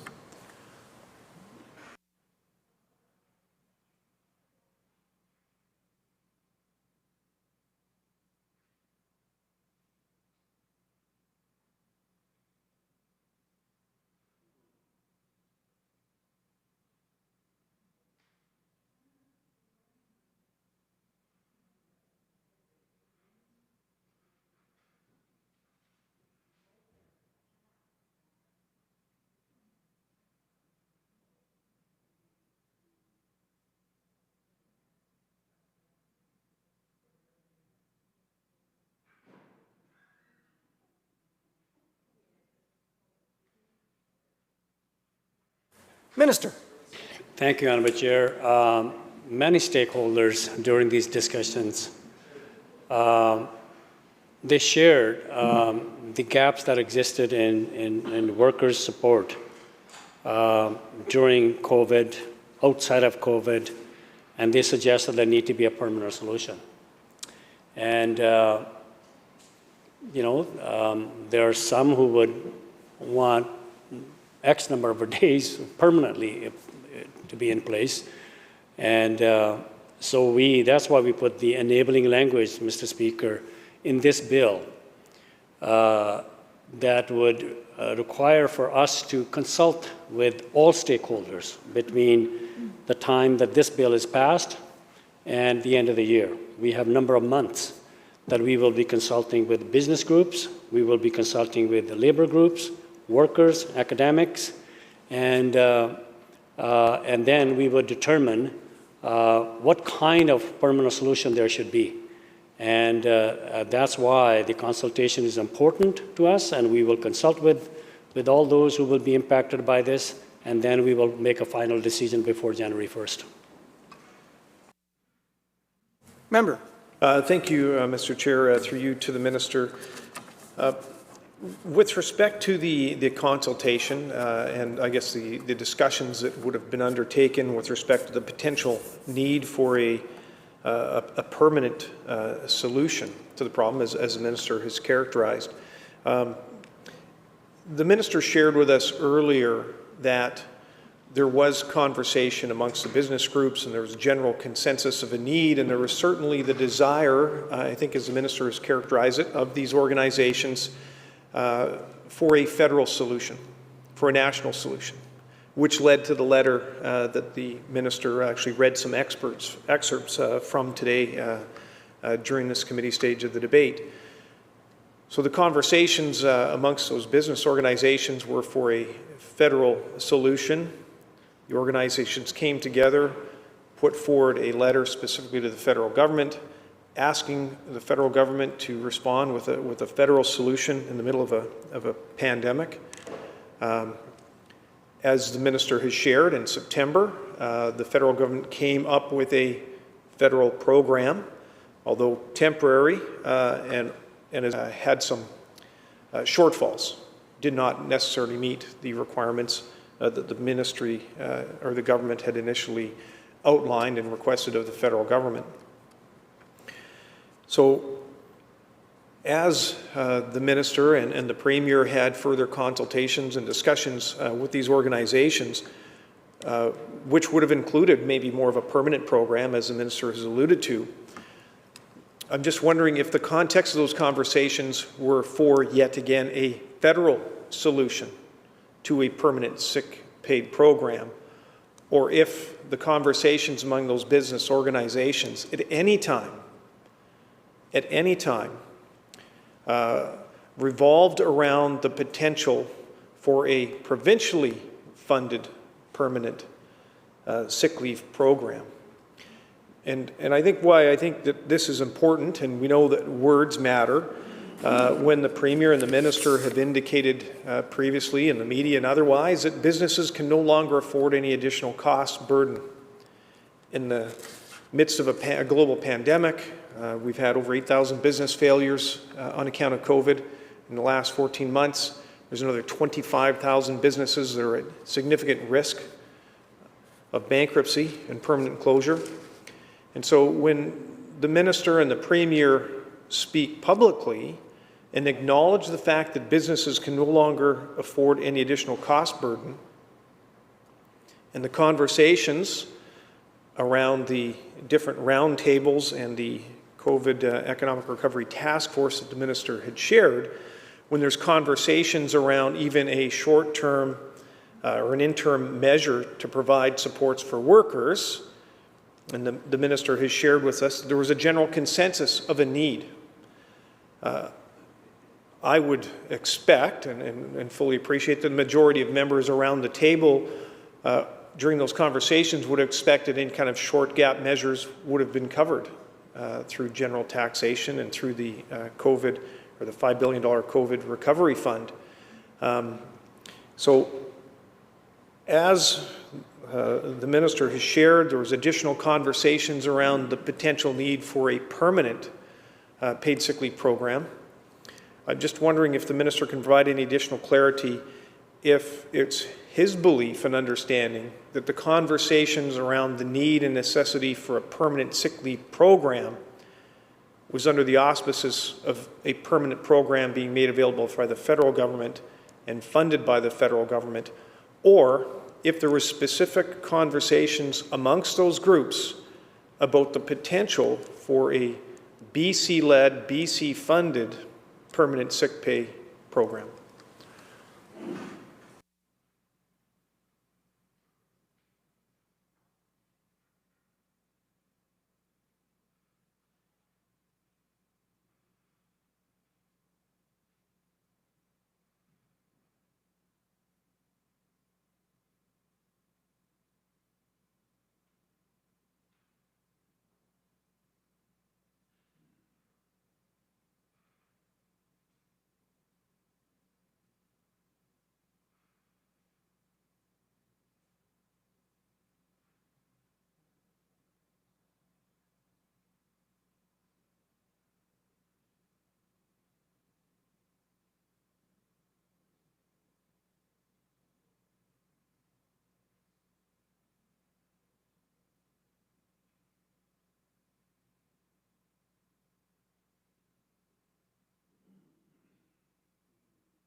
Minister of Labour. Thank you, Honourable Chair. I think the discussion around those tables was to get us through the pandemic. And everyone agreed that we need a a federal solution to it, a national solution to it. And that's why the letter went to deal with the pandemic and get us out of the pandemic. But the essence of those discussions was that the fact that the workers go to work when they're sick adds to the transmission of COVID. And that has been recognized, and they looked for federal solution to that. And so I think going forward, it is, I think, responsible for any government to look forward, knowing what we learned today. How do we deal with it in case we are in a similar situation next year or year after? But in addition to pandemic, it doesn't always have to be pandemic, we have other situations where workers go to work, they're sick, and they transmit their illness to other workers. And it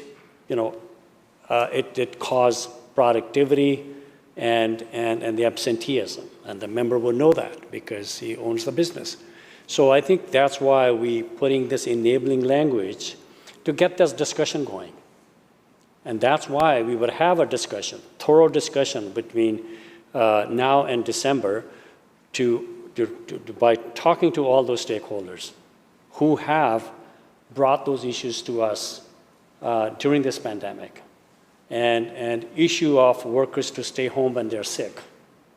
And so we learned, rather than you react to it, it took time, and then in the meantime, the illness spread faster, as you know, and it did spread. And at workplaces, workplaces had to shut down, as I said, many of them. And so I think looking, forward, I think it is, I would say, responsible government to look ahead. How do we deal with issues that are brought to us that we learned when we were hit by this pandemic today? So I think that's why there's enabling language. We'll have a thorough discussion, and member would know that when we made changes in the Ministry of Labor, whether it's a labor code, employment standard, or temporary form, we had thorough discussions all across the province, and we were guided by those discussions. So I think that's exactly what would take place between the day this bill is passed, and then we move on to start the discussion until the end of this year, so that we know exactly what kind of model, how do we manage that, and what is fair. So I think that discussion, how many days, that discussion will take place during the coming months. Member Shuswap. Thank you very much, Mr. Chair, and thank you to the Minister for the response.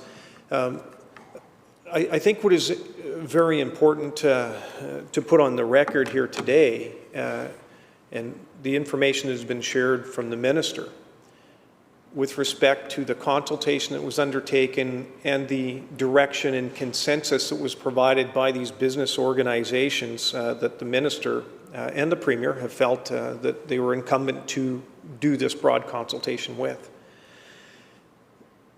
I will state it again, that the large focus of conversation and communication, both the way the Minister has characterized the input that was provided by these business organizations, as well as conversations and discussions that the province has had, was that there is always a focus first on a federal solution to what's deemed to be a federal problem. Government and the Premier and the Minister looked to these business organizations for direction, and also sought out what they believe to be consensus with respect to moving forward. Apparently, there must have been consensus of the organization to reach out and send the letter to the federal government asking for a federal solution. When that federal solution was brought forward at the end of September and did not fulfill all of the requests and requirements of government, and there were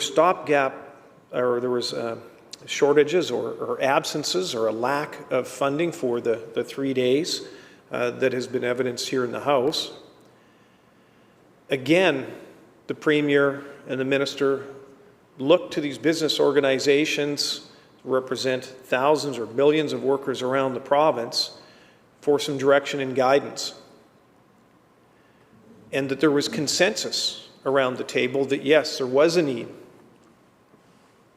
to move forward, for government to move forward with a government-funded interim plan to provide interim support for up to 3 days of paid sick leave for workers, which is a portion of the bill that's presented before us here today. But when I have asked the question about the discussion around a permanent sick pay program, which is one of the provisions that are set forth in this bill, and I certainly appreciate the minister has indicated that there will be more consultation going forward. But what I'm trying to get an understanding from this minister is that the province did not immediately, when presented with COVID, with a national emergency, with a provincial emergency, one of the single largest health emergencies that ever has hit our province, the province just didn't immediately run to a solution. The province could immediately run to a solution to put forward a program that would provide immediate cost relief for workers. They had the financial resources to do that, and yet they chose to sit and wait and to pressure the federal government to try and come forward. When the federal government finally came forward in September with a plan that did not meet their requirements, they still did not immediately fill that gap. The province still chose to try and encourage the federal government to provide those measures. And they waited a further 6 months before finally, after exhausting all of the efforts available to them to try and have the federal government come forward, finally come forward with this bill today, which puts cost burden on the province and on businesses in order to meet the missing piece, the 3 days of pay that workers are not eligible for before making application for the federal program. And yet, without any broad consultation, certainly we have not seen any letters from these business organizations coming forward to the province telling the government, the province of BC, to go it alone. Government appears to have acted unilaterally without the consensus of these business organizations to make a choice to move forward with a permanent sick pay program on January 1st. Now, January 1st is an arbitrary date. That's not a date that's been forced upon anybody. That's a date that government has selected, and I certainly plan on asking some further questions around why that was the appropriate date. But the part of the questioning here today is that when government the province of BC continued to look to the federal government for solutions and look to these groups and these organizations for consensus, they appear, without the same consensus that they sought in providing the provisions of this bill for the temporary leave, without consultation with these organizations around the province going it alone and creating their own program, government has chosen to move forward with Section 2 of this particular bill that will force and require government to have a provincial program in place by January 1st of 2022. So I'm just trying to understand through you, Mr. Speaker, to the Minister, why is it in the middle of a pandemic, a health emergency, when there was urgency and a need to move with haste, government sat and waited and looked to the federal government to provide that relief? And when the federal government finally did come forward and there was shortfalls of that program, and government had the opportunity to immediately move forward with these short-term measures that are provided part of this bill, which could have been introduced in October or November of last year, they chose to wait until tabling this legislation this week in the Legislature. And yet, without any guidance or direction from these business organizations, decided to cast all to the wind and go it alone on January 1st of 2022. So through you, Mr. Chair, to the Minister, I'm hoping that the Minister can provide a bit of clarity to this House and the people of British Columbia on why government has chosen to change direction, and instead of looking first to the federal government for a federal solution, and yet choosing through this piece of legislation to move immediately to a provincial program, which is very different from what the Premier has been talking about and looking for the last year. And if these business organizations to which government has consulted, if they were aware that the province of BC and this government were moving forward and even giving consideration to a Built in BC program that would not be funded federally.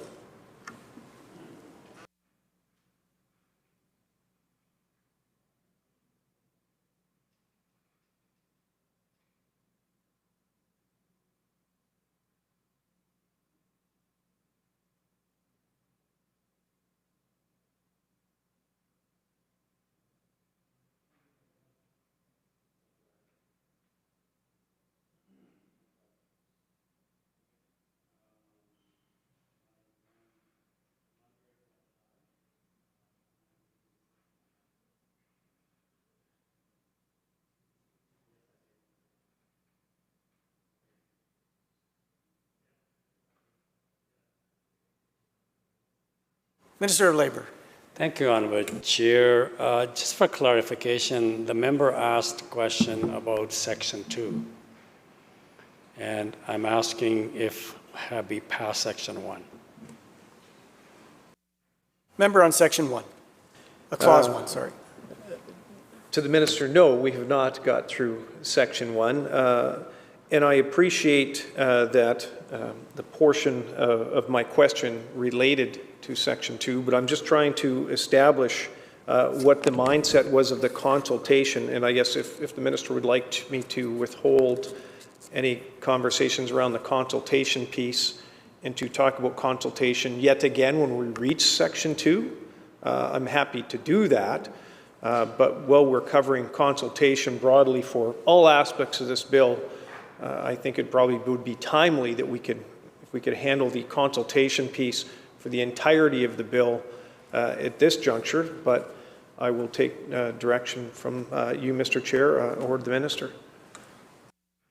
Minister of Labour. Mr. Speaker, I think for clarity, there are two different things, and one is short-term solution and different consultation. There's a long-term solution. There's a different consultation. So I think I prefer that if we could finish off Section 1, then we could move on to Section 2, and then we would have discussion about whatever discussion the member wished to have on Section 2.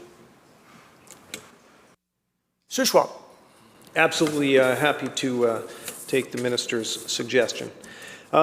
So with respect to Section 1, through you, Mr. Chair, can the Minister provide any information with respect to the consultation that was undertaken with First Nations with respect to the provisions of Section 1 of this piece of legislation?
Minister of Labour. Thank you, Honourable Chair. We've been in discussion with the First Nations all along. They were part of the industry recovery task force, and then also on the COVID-19 industry engagement committee, and more specifically, March and April, when Ministry was engaging to discuss Bill 3. I think we canvassed this in the House when we were talking about the vaccination leave. We engaged with them, and that's the time when they brought it to their attention that it's Indigenous women are disproportionately impacted by the COVID, and the need for paid sick leave was brought up. And so I think it is something that they felt that the industry, especially women, Indigenous women, are disproportionately impacted, and also they also had a concern about the cost to the businesses, right? So I think that discussion took place there, and then as a part of the COVID-19 and industry engagement, again those discussions took place there. It was recognized by them as well, just like other tables and other groups that we were engaging, that the need for sick leave is there to deal with COVID-19 and to stop the transmission at workplaces. And so we listened, and I think that's why we came up with a solution that we have. The gaps that were identified by all other groups were identified by them as well. Member Shuswap. Thank you very much, Mr. Chair. Through you to the Minister, thank you for the response. Now, for those that might be listening from home, there's about 204 First Nations in the province, and I think I would also share that I have heard from some First Nations groups that the First Nations Leadership Council does not necessarily speak for all First Nations, and so it's this government that brought forward the UNDRIP legislation. And I was just wondering if the Minister might be able to share specifically what government feels would be an appropriate level of consultation, and if the Minister could maybe share if it was a general just a general conversation around the need and necessity for paid sick leave for workers in the province, or if that conversation was more fulsome and included any of the provisions as set forth in this particular piece of legislation.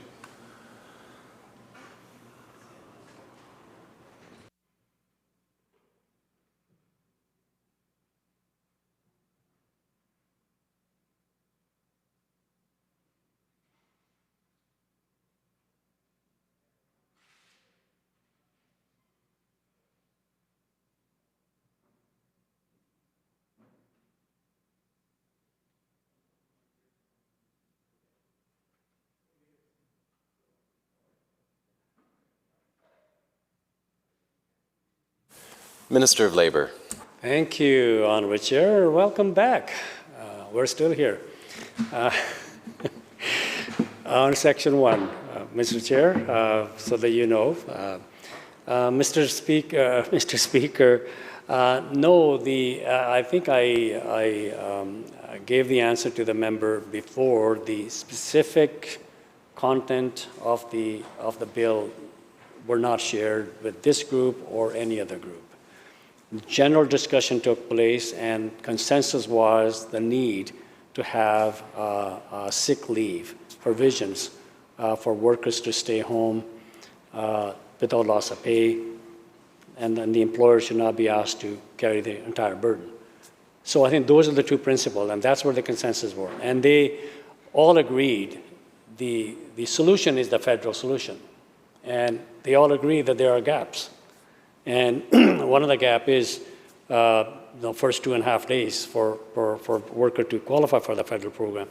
That's why we put these provisions in here to fix that gap. Member for Shuswap. Thank you, Mr. Chair, and welcome back to the Chair as we continue to proceed through Section 1. Thank you to the Minister for that clarification. The Minister referenced consensus, and just wondering if the Minister might be able to share with us when the Minister characterizes the conversation with First Nations groups and organizations as having the conversation and receiving consensus. Just wondering if the Minister might be able to share with us what that specifically looks like. Is that just a conversation and everybody seems to be happy with thumbs up around the table? Is it more fulsome than that? Is there actually written dialogue or communication back and forth between the different organizations? So when the Minister shares with this House that there was consensus with the First Nations across the province, just wonder if the Minister might be able to provide some additional clarity on exactly what that looks like. Thank you.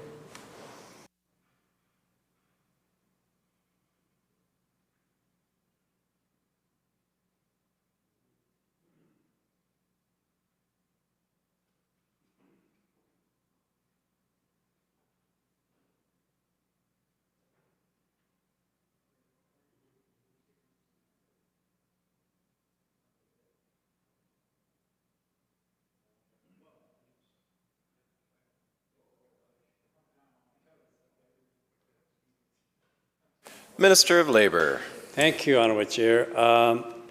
Again, the discussions were similar to what discussions took place with other groups.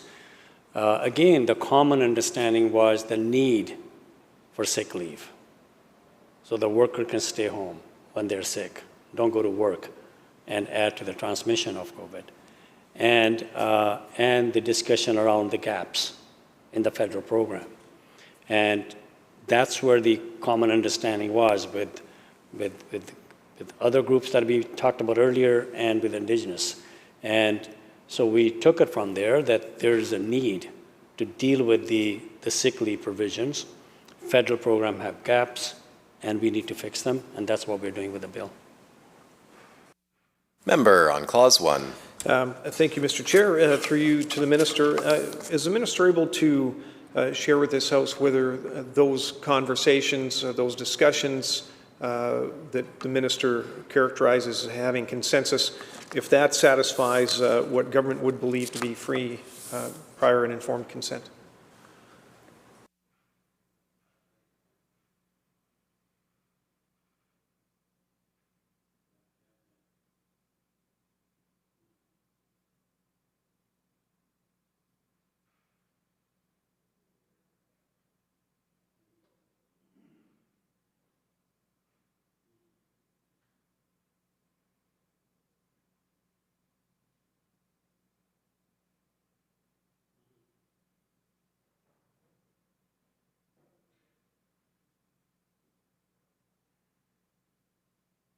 Minister.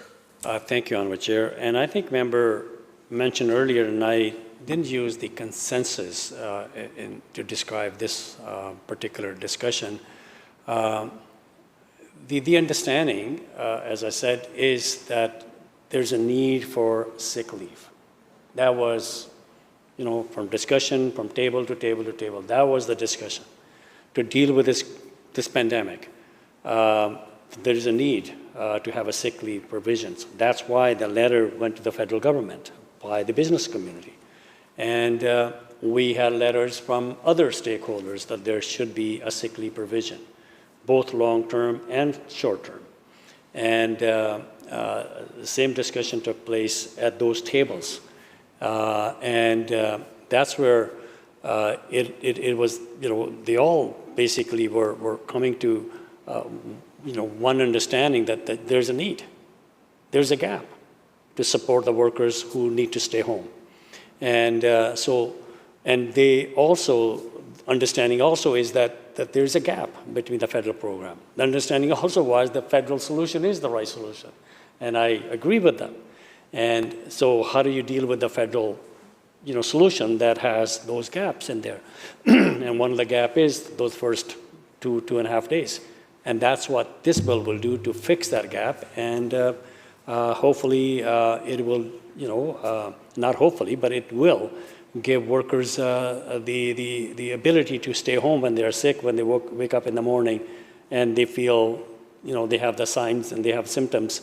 And so they don't have to make that choice, stay home and lose pay or go to work and spread the transmission. So I think, or spread the COVID. I think so. I think that's what the understanding came out of those discussions. There's a need for sick leave. There's a gap in the federal program, and we need to fix it.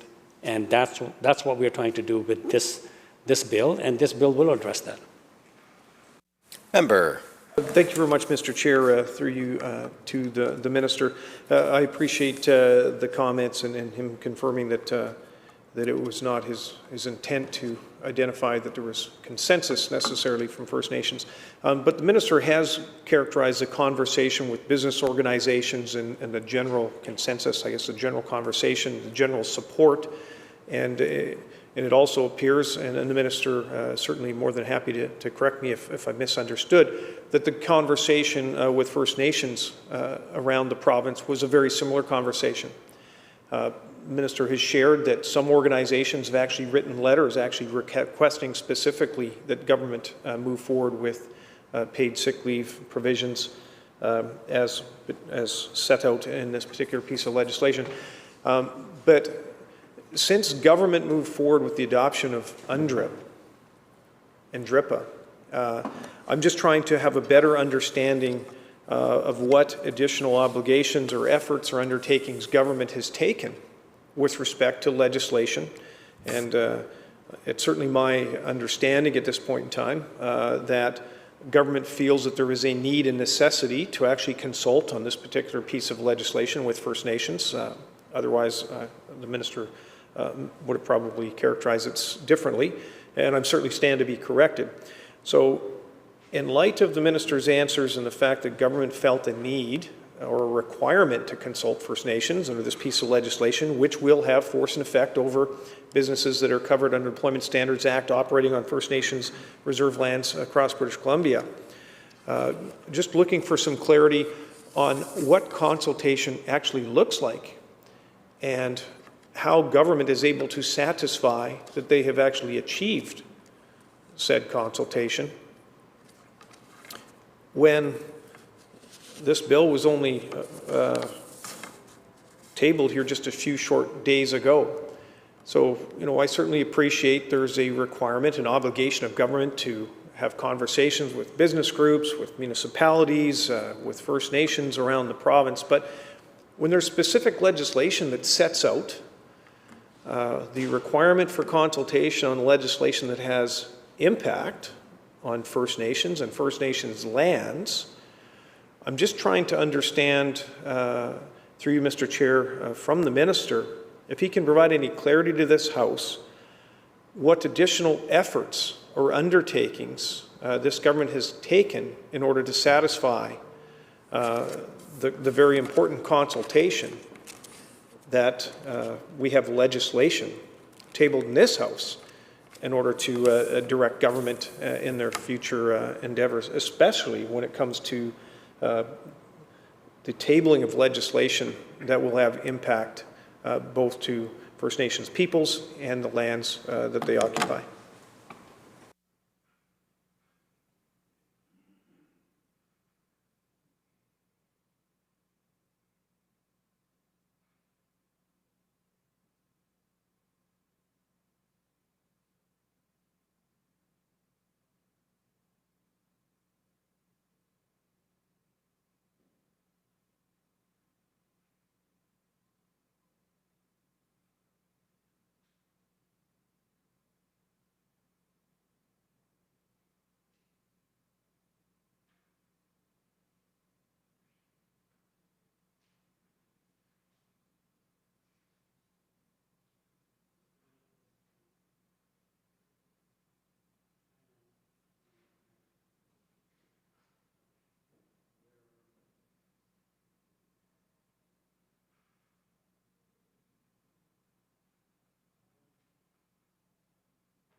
Minister of Labour. Thank you, Honourable Chair. As I mentioned earlier, we consulted the Indigenous groups through various channels, and again, the understanding was that sick leave is needed, and that federal program has some gaps, and this bill will fix the gap. And we were advised that the Indigenous women disproportionately are impacted by COVID. So considering all of that, Mr. Speaker, and also if you look at the under United Nations Declaration on Rights of Indigenous People, what is required under Article 17.1 and 24.2? Article 17.1 sets out the right of Indigenous people to protection in employment.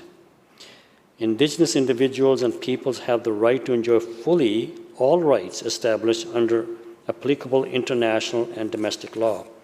Then it goes on to say, and then we need to measure that, against Bill 13.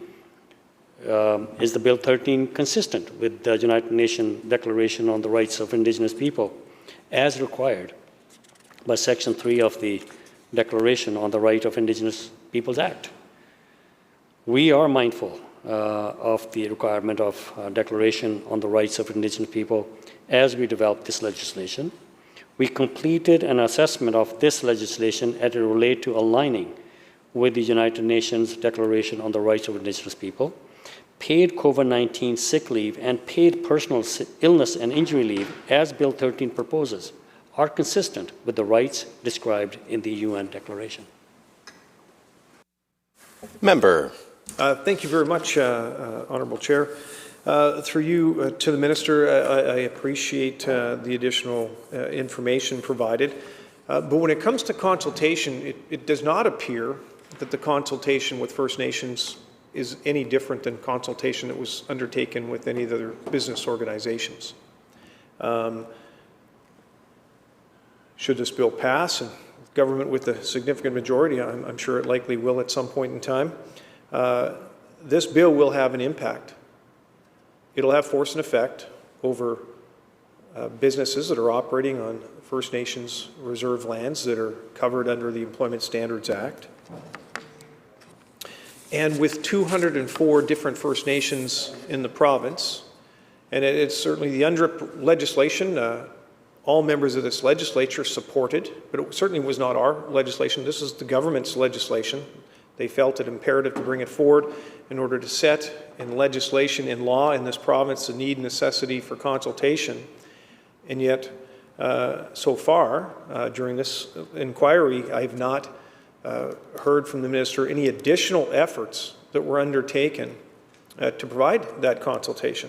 So maybe through you, Mr. Chair, if the Minister could maybe provide any information with respect to how the consultation with First Nations or any additional efforts that were undertaken other than those that have been shared so far.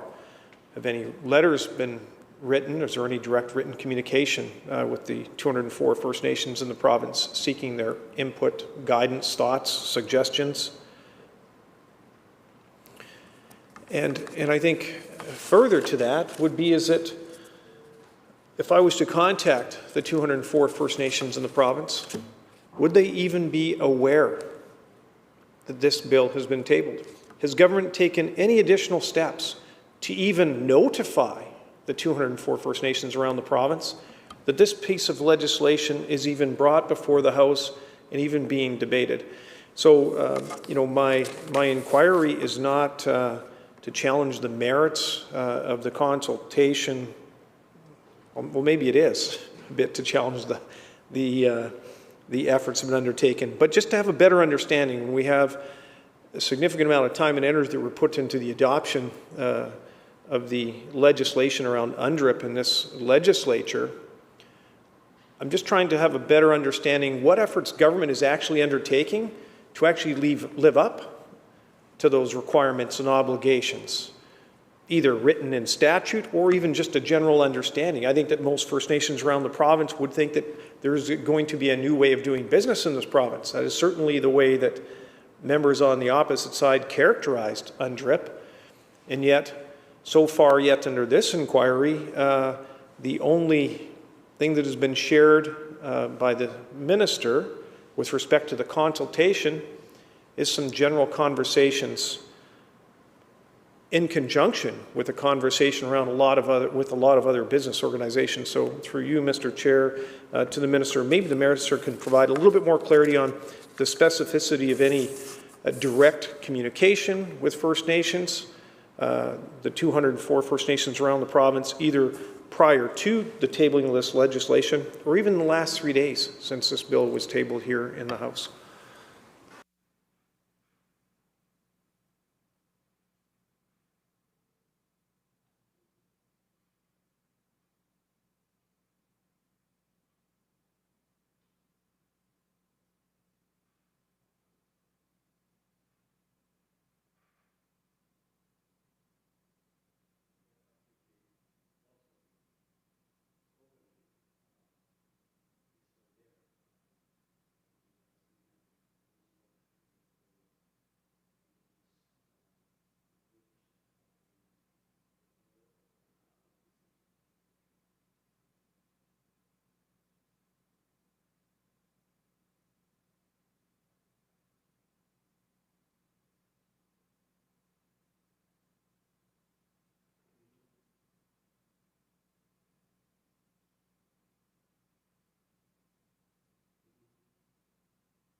Minister.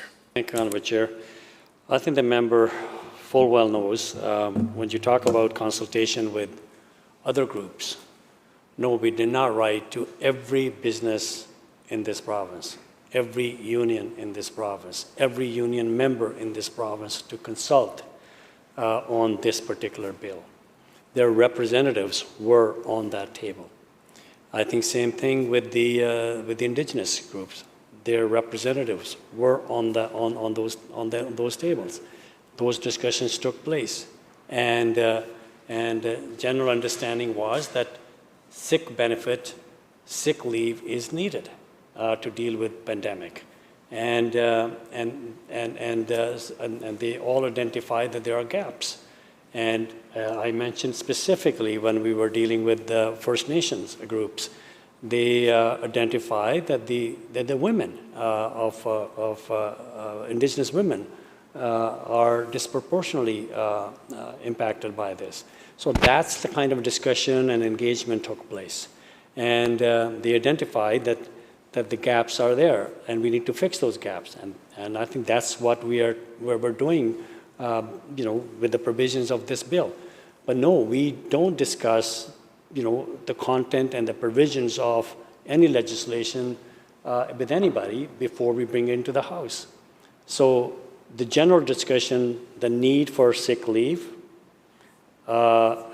giving workers ability to stay home when they're sick, and helping businesses so that they're not burdened entirely of dealing with the sick leave. I think those were the general parameters of discussions, and that's what we are trying to fix, and this bill will fix it. Member. Thank you very much, Mr. Chair. Through you to the Minister, I appreciate the response. I wonder if the Minister can provide some clarity. He referenced the discussions with business organizations and union organizations around the province, and specifically referenced that they do not consult directly with every business. There's a business organization that the majority of businesses may be associated with, and so the consultation is therefore with the business organization. And I assume that the minister would satisfy or take satisfaction in the fact that, well, we've talked to the association that represents these businesses, and therefore it's all good. But when it comes to the 204 First Nations around the province and the minister's reference to consultation with representatives, can the minister share with this House specifically which First Nations organizations he has consulted with, and who specifically was representing who?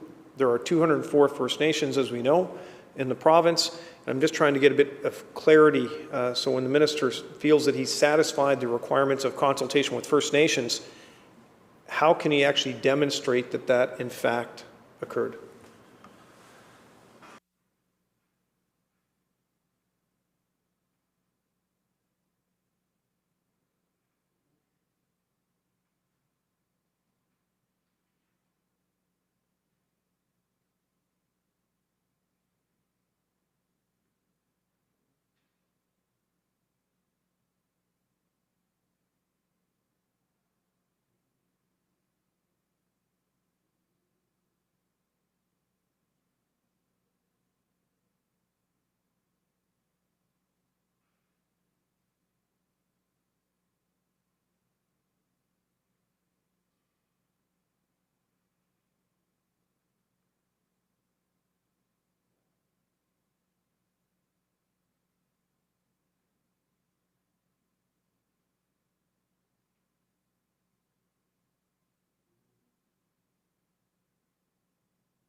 Minister.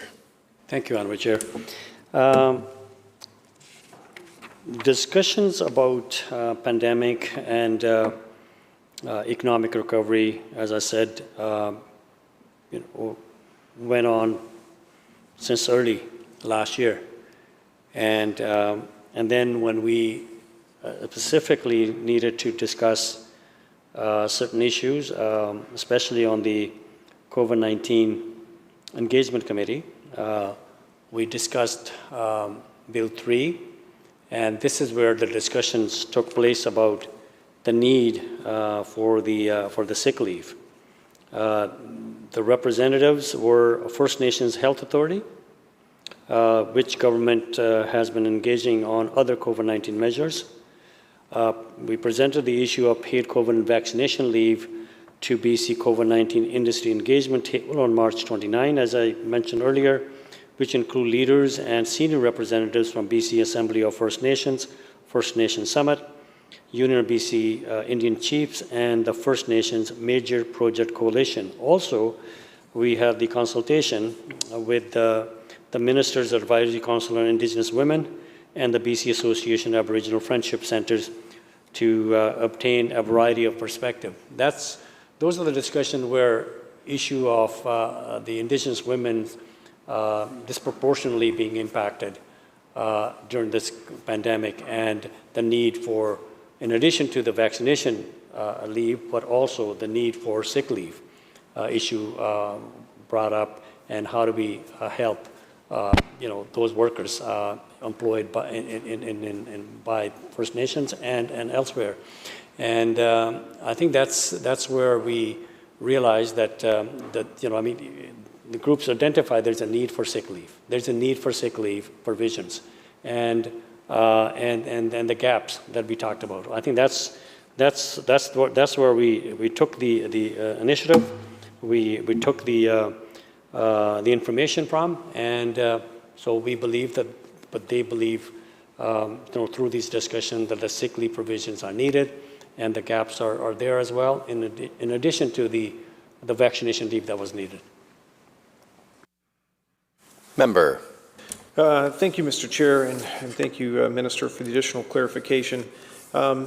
Is the Minister able to clarify that all 204 First Nations in the province would agree, if asked, that they've been satisfactorily consulted on this bill? The Minister referenced a number of different organizations, and I don't know the specificity of the membership of those different organizations, as if those organizations that the Minister has shared actually provides representation for all 204 First Nations in the province. And I think, so if the Minister might be able to just provide a bit more clarity with respect to whether he believes that the consultation requirements as set forth in the UNDRIP legislation has been fully satisfied. And the reason I'm questioning that, Mr. Chair, is that there has been some lots of news media coverage and lots of efforts undertaken, I think, by the government to also extend consultation to hereditary chiefs in the province. And so as a further part of that question is that does the Minister feel that the hereditary chiefs throughout the province of BC would feel that they were represented by any of the organizations that the Minister has shared?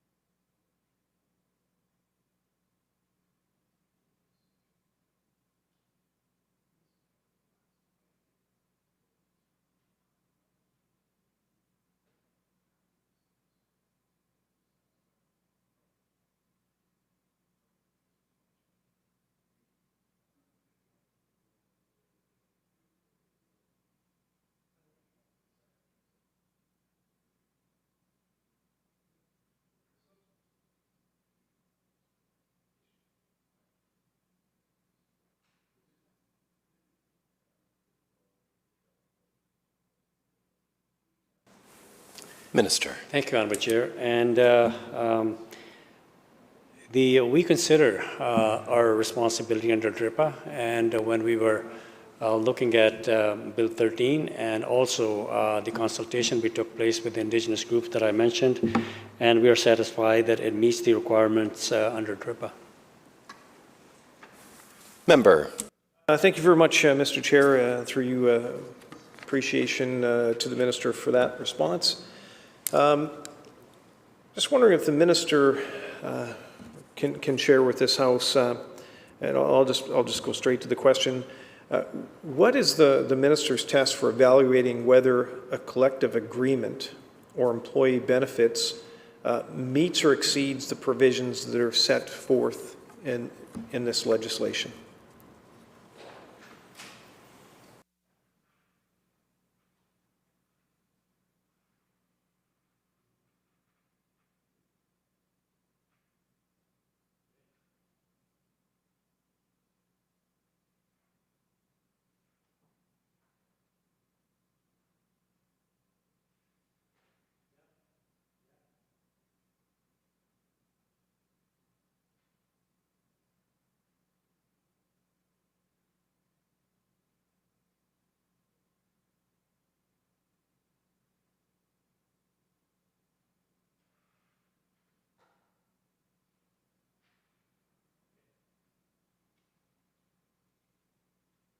Minister.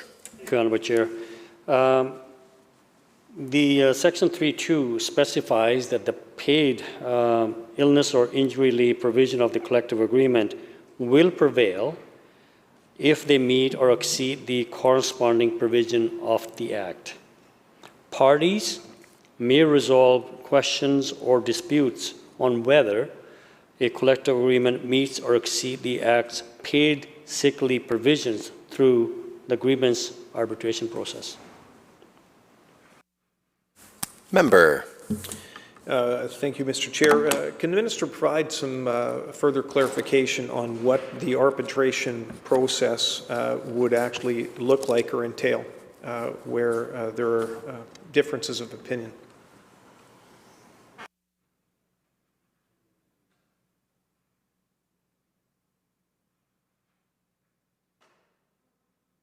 Minister. Chair. Mr. Speaker, the different collective agreements have different provisions when it comes to dispute resolution called grievance procedure. And you follow the grievance procedure, the employee take the action, and then the employer will respond, and it goes through the steps. And if it cannot be resolved at the local level, then the parties will agree to refer it to the arbitration, and both parties will present their case to the arbitrator, and the arbitrator will make a decision, whether one party is right or the other. Member. Thank you, Mr. Chair. Through you to the minister. Just wondering if the minister can provide just a bit further for clarification. So, where there are where there's disputes that arise, the minister has shared that each collective agreement will have its own terms and conditions with respect to dispute resolution, and if they're unable to arrive at a conclusion or mutual consent, I guess, that it would actually move forward to arbitration. Through you, Mr. Chair, to the minister, would the province or does the minister see the province having any role in those discussions or conversations?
Minister.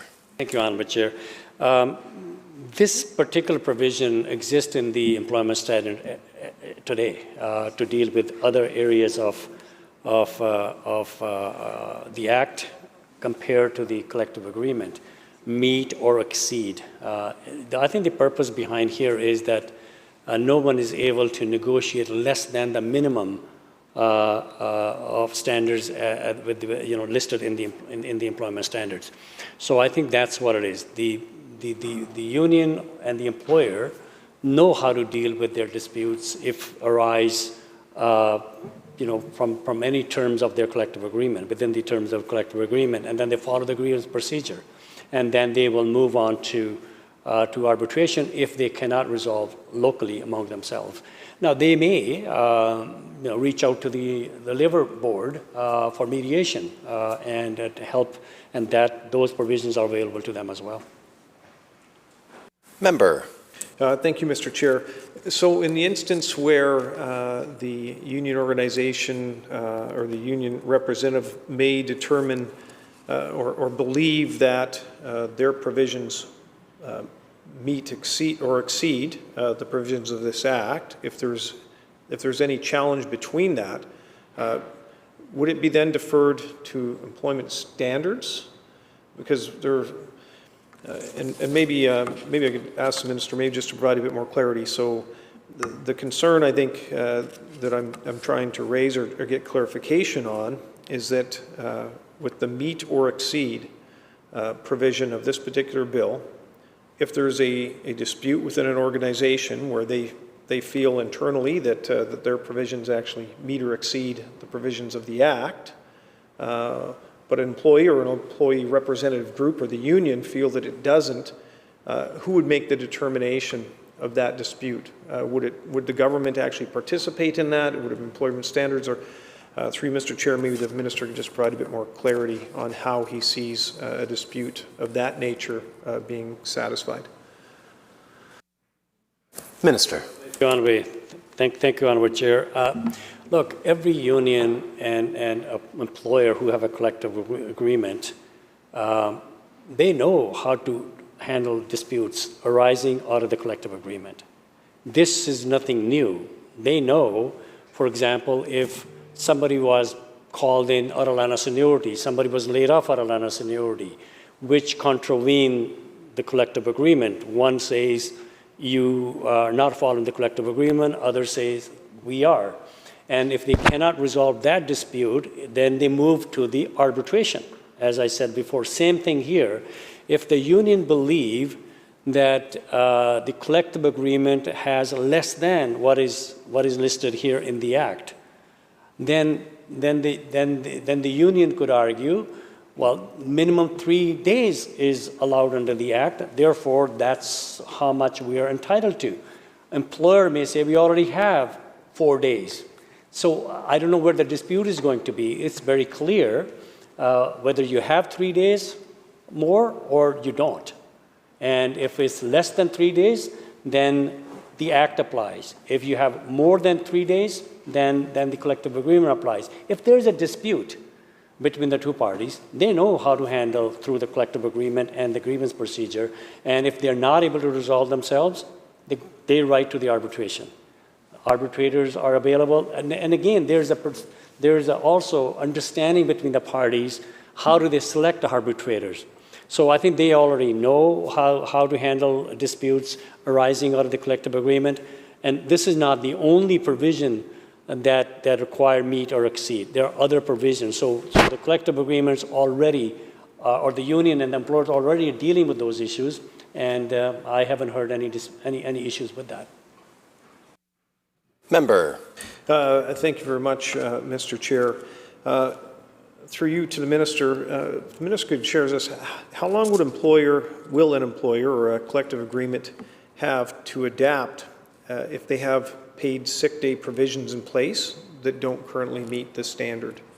So just looking for a bit of clarity, if a collective agreement currently does not meet or satisfy the requirements, would the employer automatically be have to make up the shortfall to meet this standard, or would there be time allotted for those negotiations to happen between the employer and the employer representative group?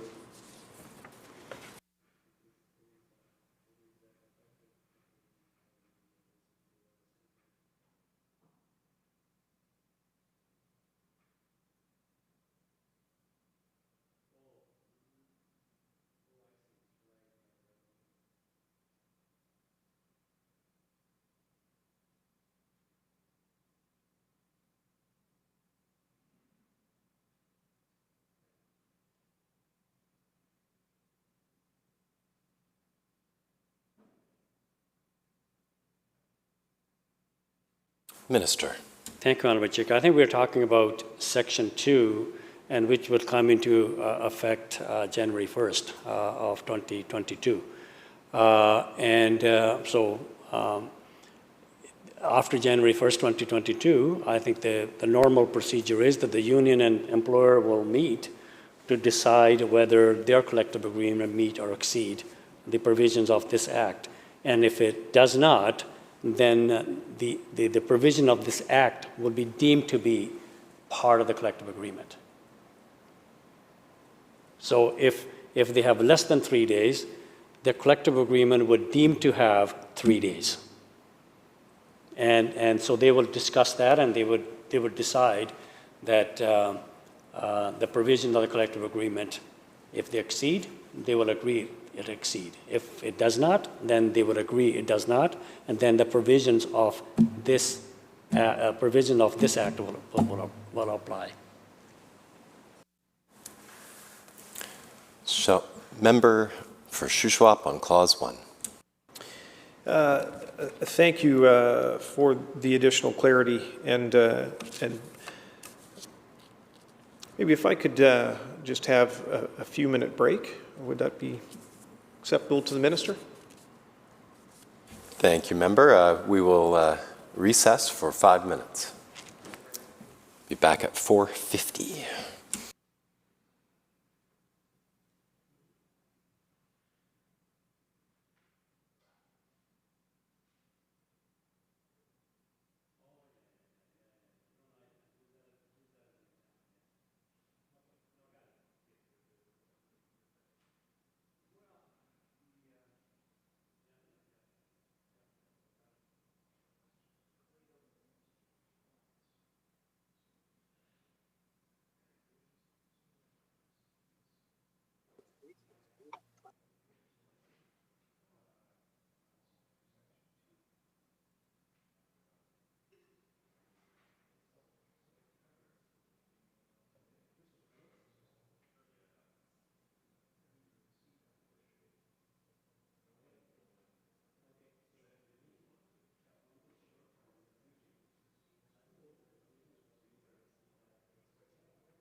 All right, members, I'd like to call this committee back into session. Of course, we are here looking at the Employment Standards Amendment Act Number 2, 2021 on Clause 1. Member on Clause 1. Thank you, Mr. Chair. Welcome back. Thank you very much for the short break. I think I just want to turn now a little bit to some of the data that was derived to help to calculate the costing potentially associated with this particular bill. The minister had shared in his opening comments a few days ago that the estimated financial cost to the provinces is in the magnitude of $300 million, I believe, is the number that he had shared. And just wondering if he may be able to provide a bit more clarity on the actual calculation and how he was able to arrive at that number.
Minister.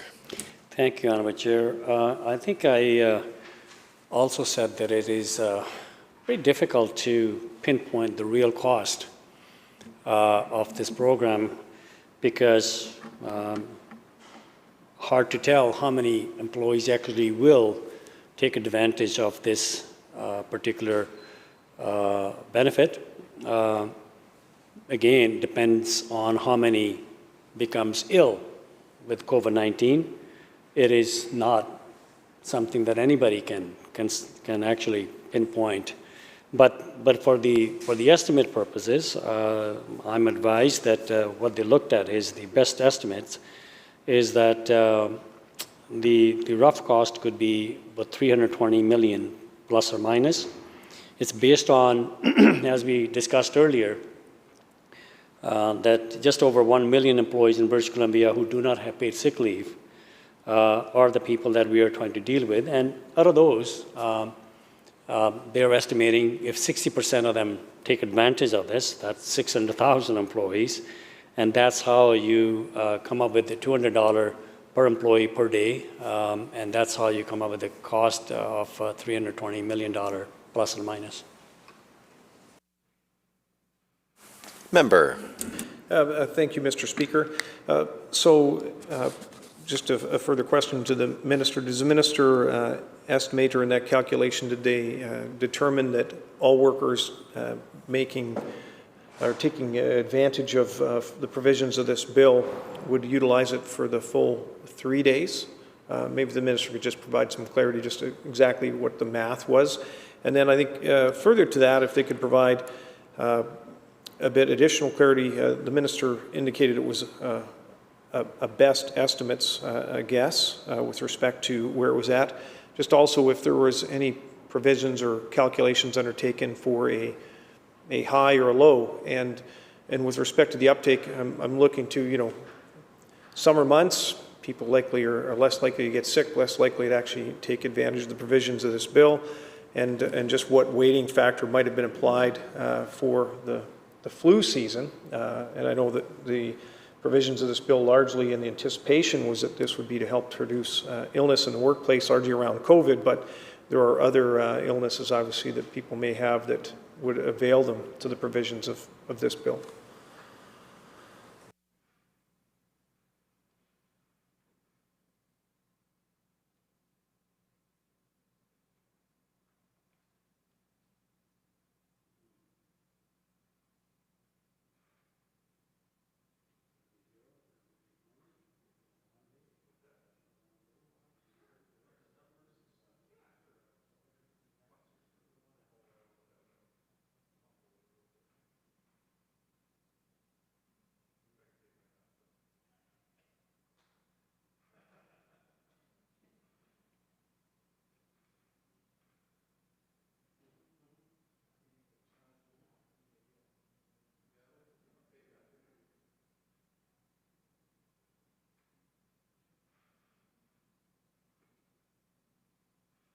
Minister. Thank you, Honourable Chair.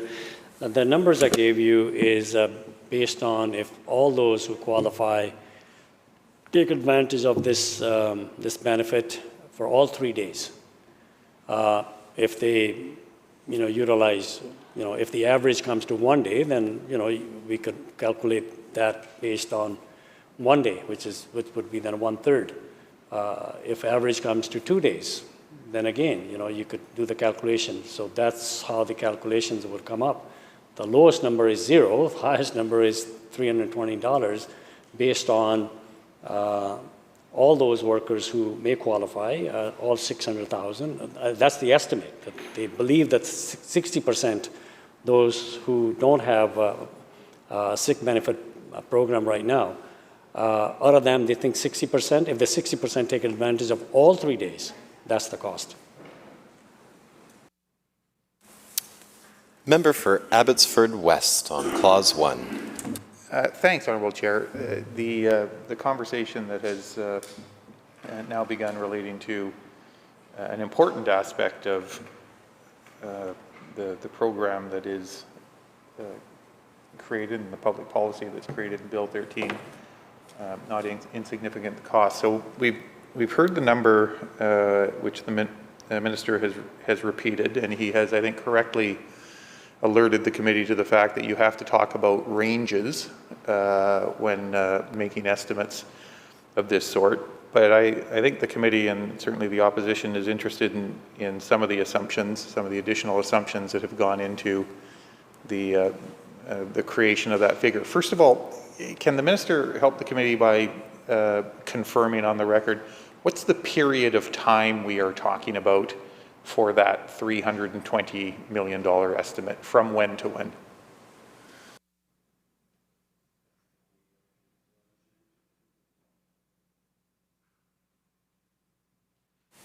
Minister. Thank you, Honourable Chair.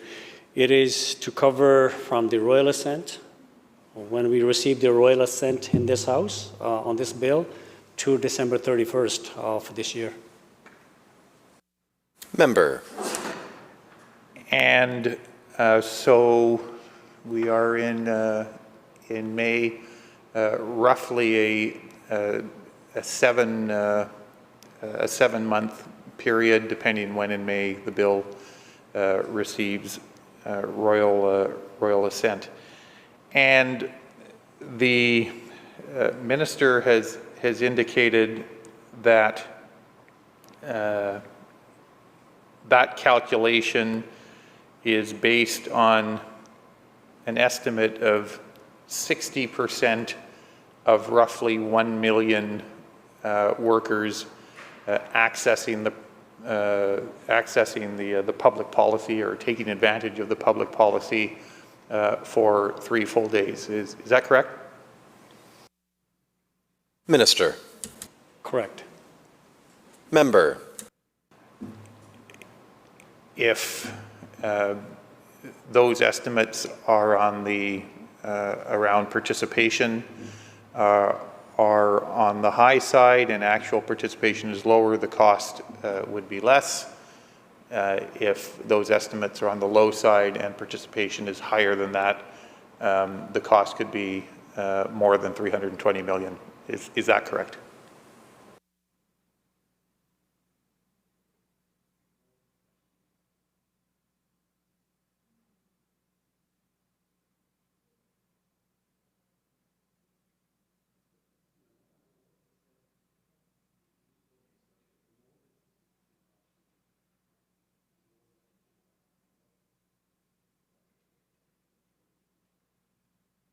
Minister. I think the answer is correct. So that I understand the question, if the member is asking that if more than 600,000 out of a million participate and take advantage of the full 3 days, then the cost would be higher. But if fewer than 600,000, the cost would be lower, yes. Member. In modeling, well, let me back up because there's something else that probably is worth confirming on the record. The $320 million that, and I will preface this comment by acknowledging that that is an estimate, so I don't want the minister to garner the impression that I'm trying to pin him down particularly to the dollar figure of $320 million. I think the committee understand that that is an estimate based thus far on the assumptions that that he has alerted the committee to. Is that the overall? Does that cost estimate relate to the overall cost of wages that are paid for paid sick leave, or is that cost to government on the basis of the calculation, the reimbursement that is taking place, if the minister understands the difference?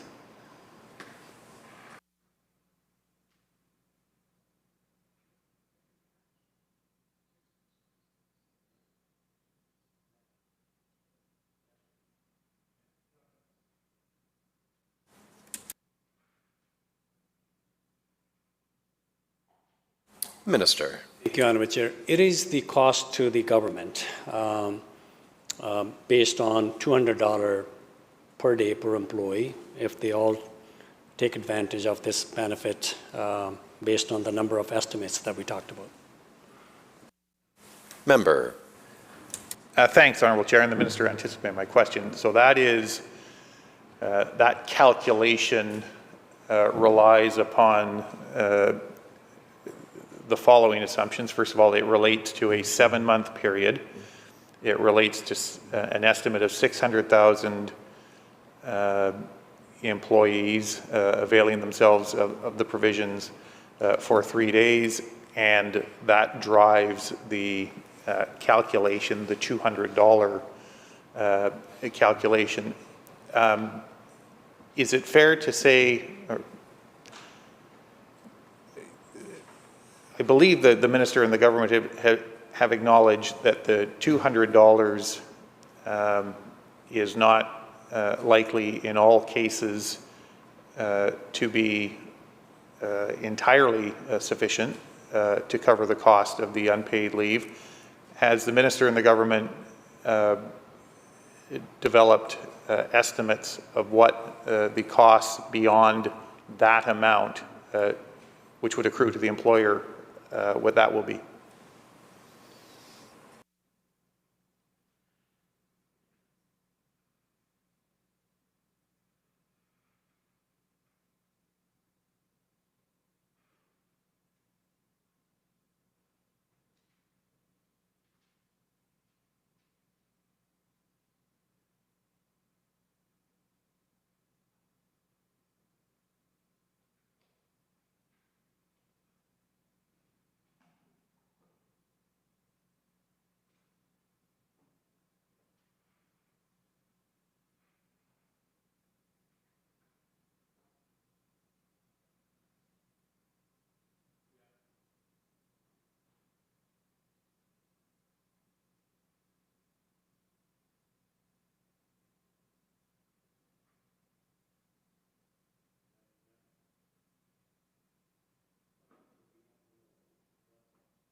Minister.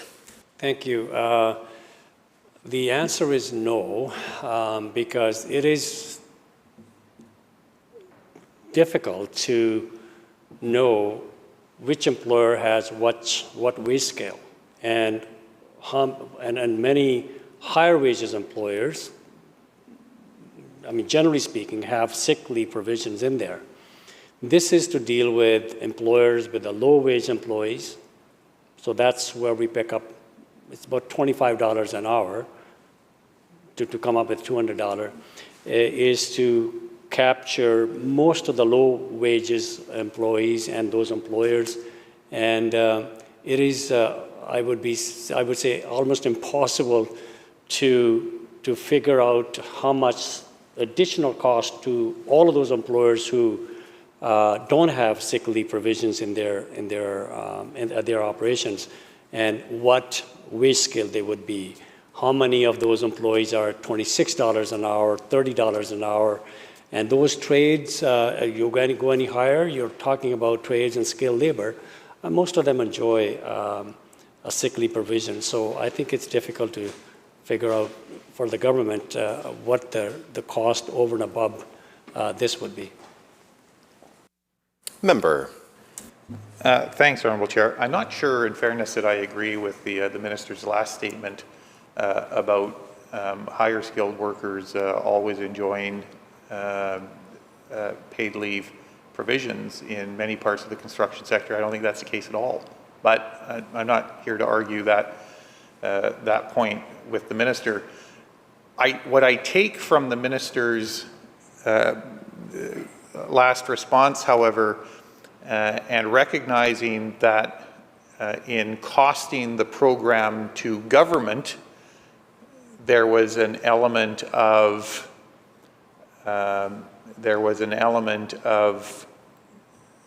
estimating involved. But what I take from the Minister's last response is that really no attempt whatsoever was made to try and estimate what the additional cost that would accrue to employers would be beyond the threshold covered by government for the period till the end of the calendar year. And if that's not correct, because I think the Minister said we didn't try to estimate that because we don't think as government we can. But I do want to cross-check that with the Minister, because that's what I heard in the answer, that there was really no attempt made to estimate what that additional cost would be to employers.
Minister. Thank you, Honorable Chair.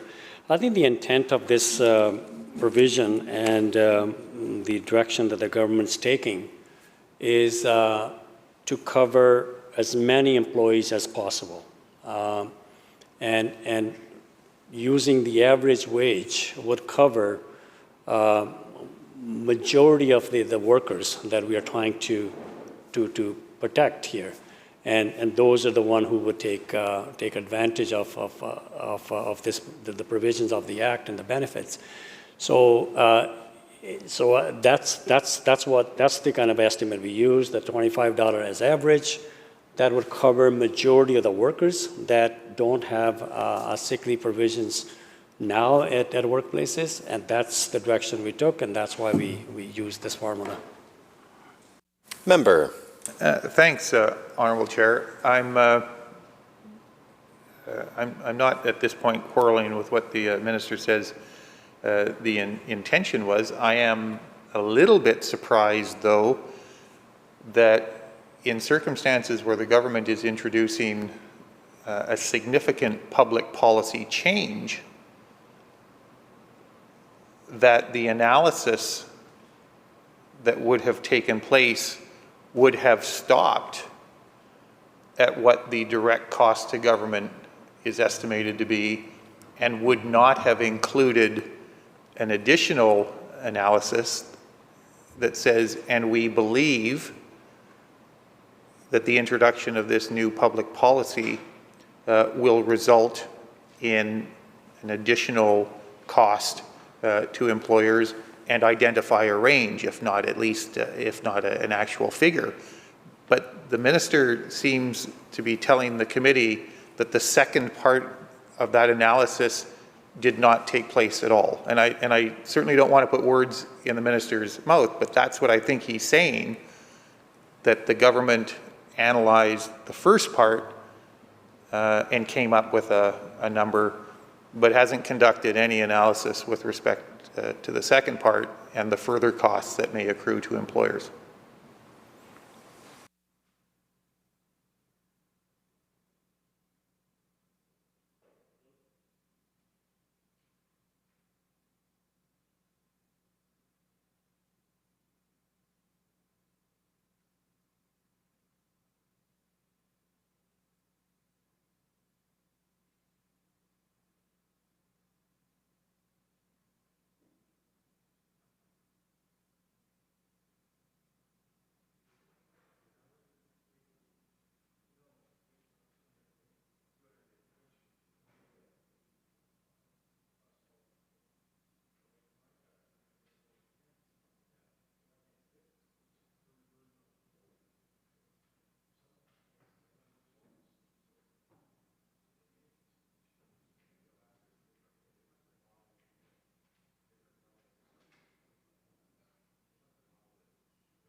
Minister.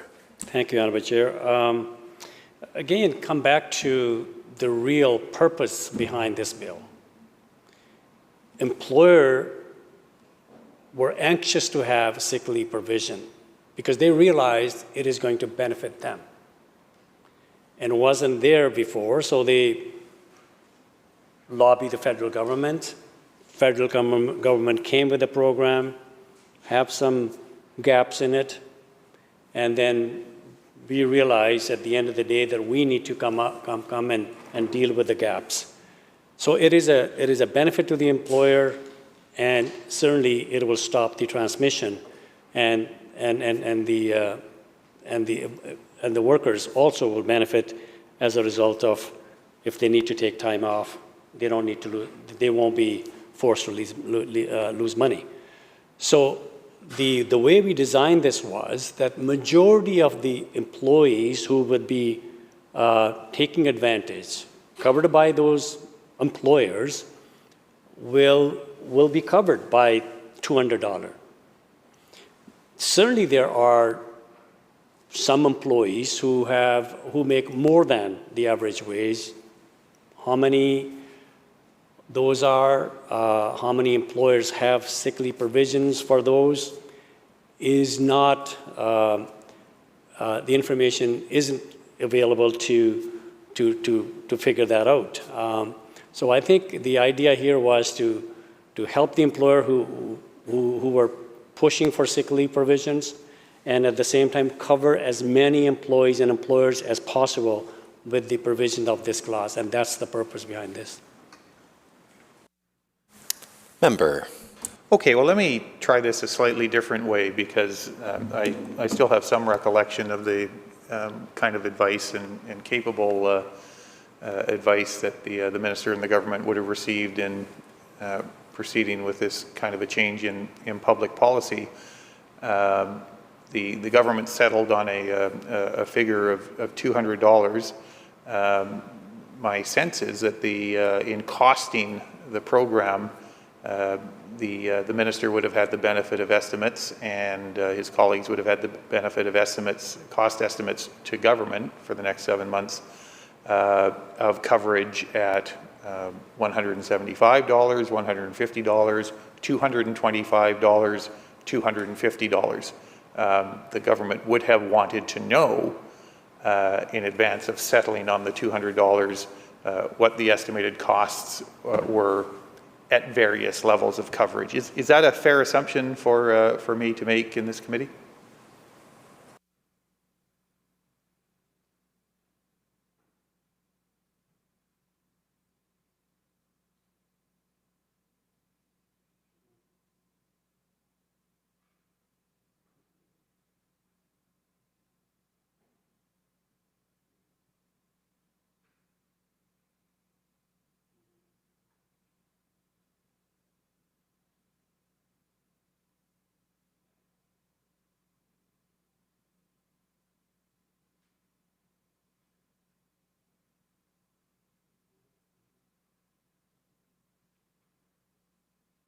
Minister.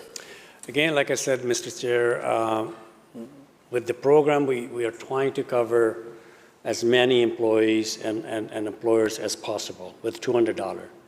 So that's why we picked the average wage, and $25 an hour will cover most of the, a majority of the workers and employed by those employers. So that's where $200 came from. Member. Well, that's a pointed reassertion of the minister's last answer, but it wasn't an answer to the question. I suppose I can be more direct than that. Is the minister able to offer the committee an estimate of what the cost to government over the next 7 months would have been if coverage had been extended to $250 a day? Did he have that information available to him?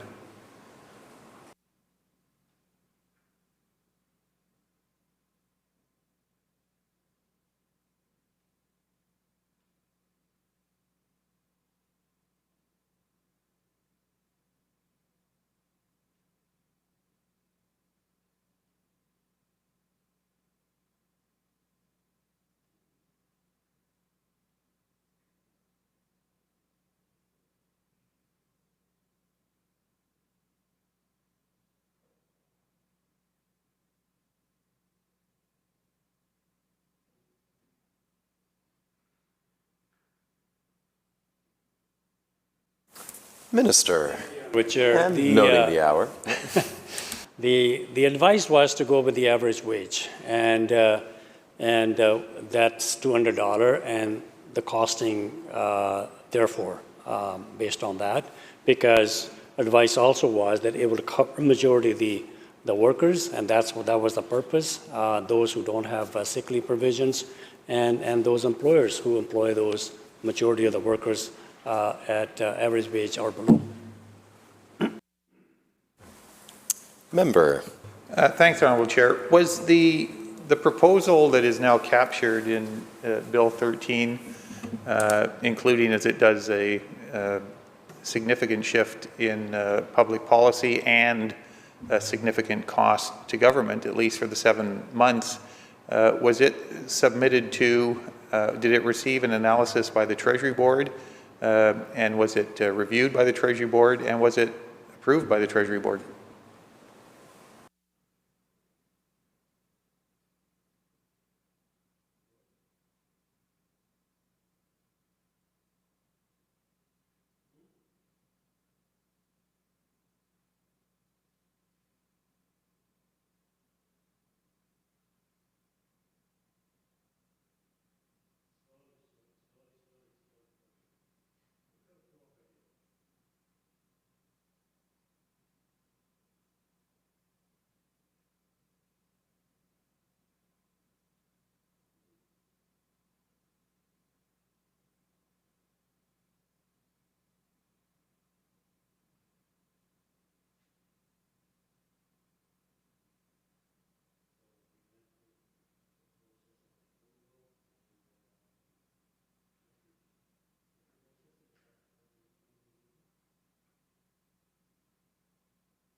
Minister of Labour. Thank you, Honourable Chair.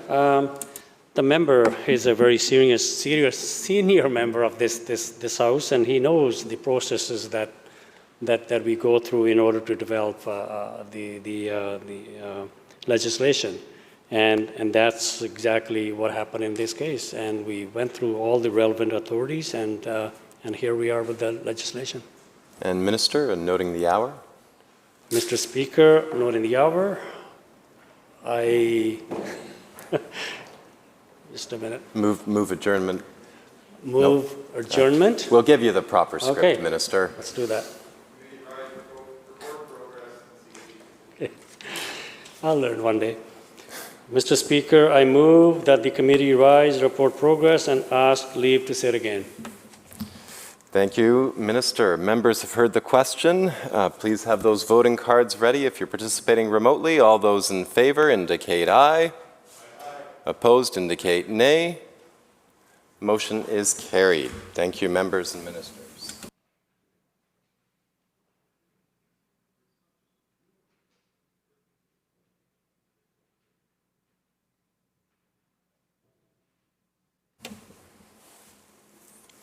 Committee Chair.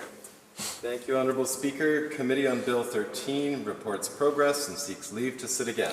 When shall the committee sit again, Minister? Next sitting. So ordered. Committee Chair.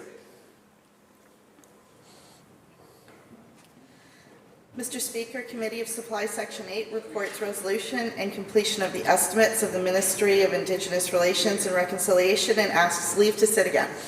When shall the committee sit again, Minister? Next sitting, Mr. Speaker. Acting Government House Leader. Thank you, Honourable Speaker. Noting the hour, I move the House to now adjourn. Members, you heard the motion. All those who are participating remotely have your voting cards ready. All those in favor indicate aye. Aye. Those who oppose, motion carried. This House stands adjourned until 10 a.m. Monday, May 17th.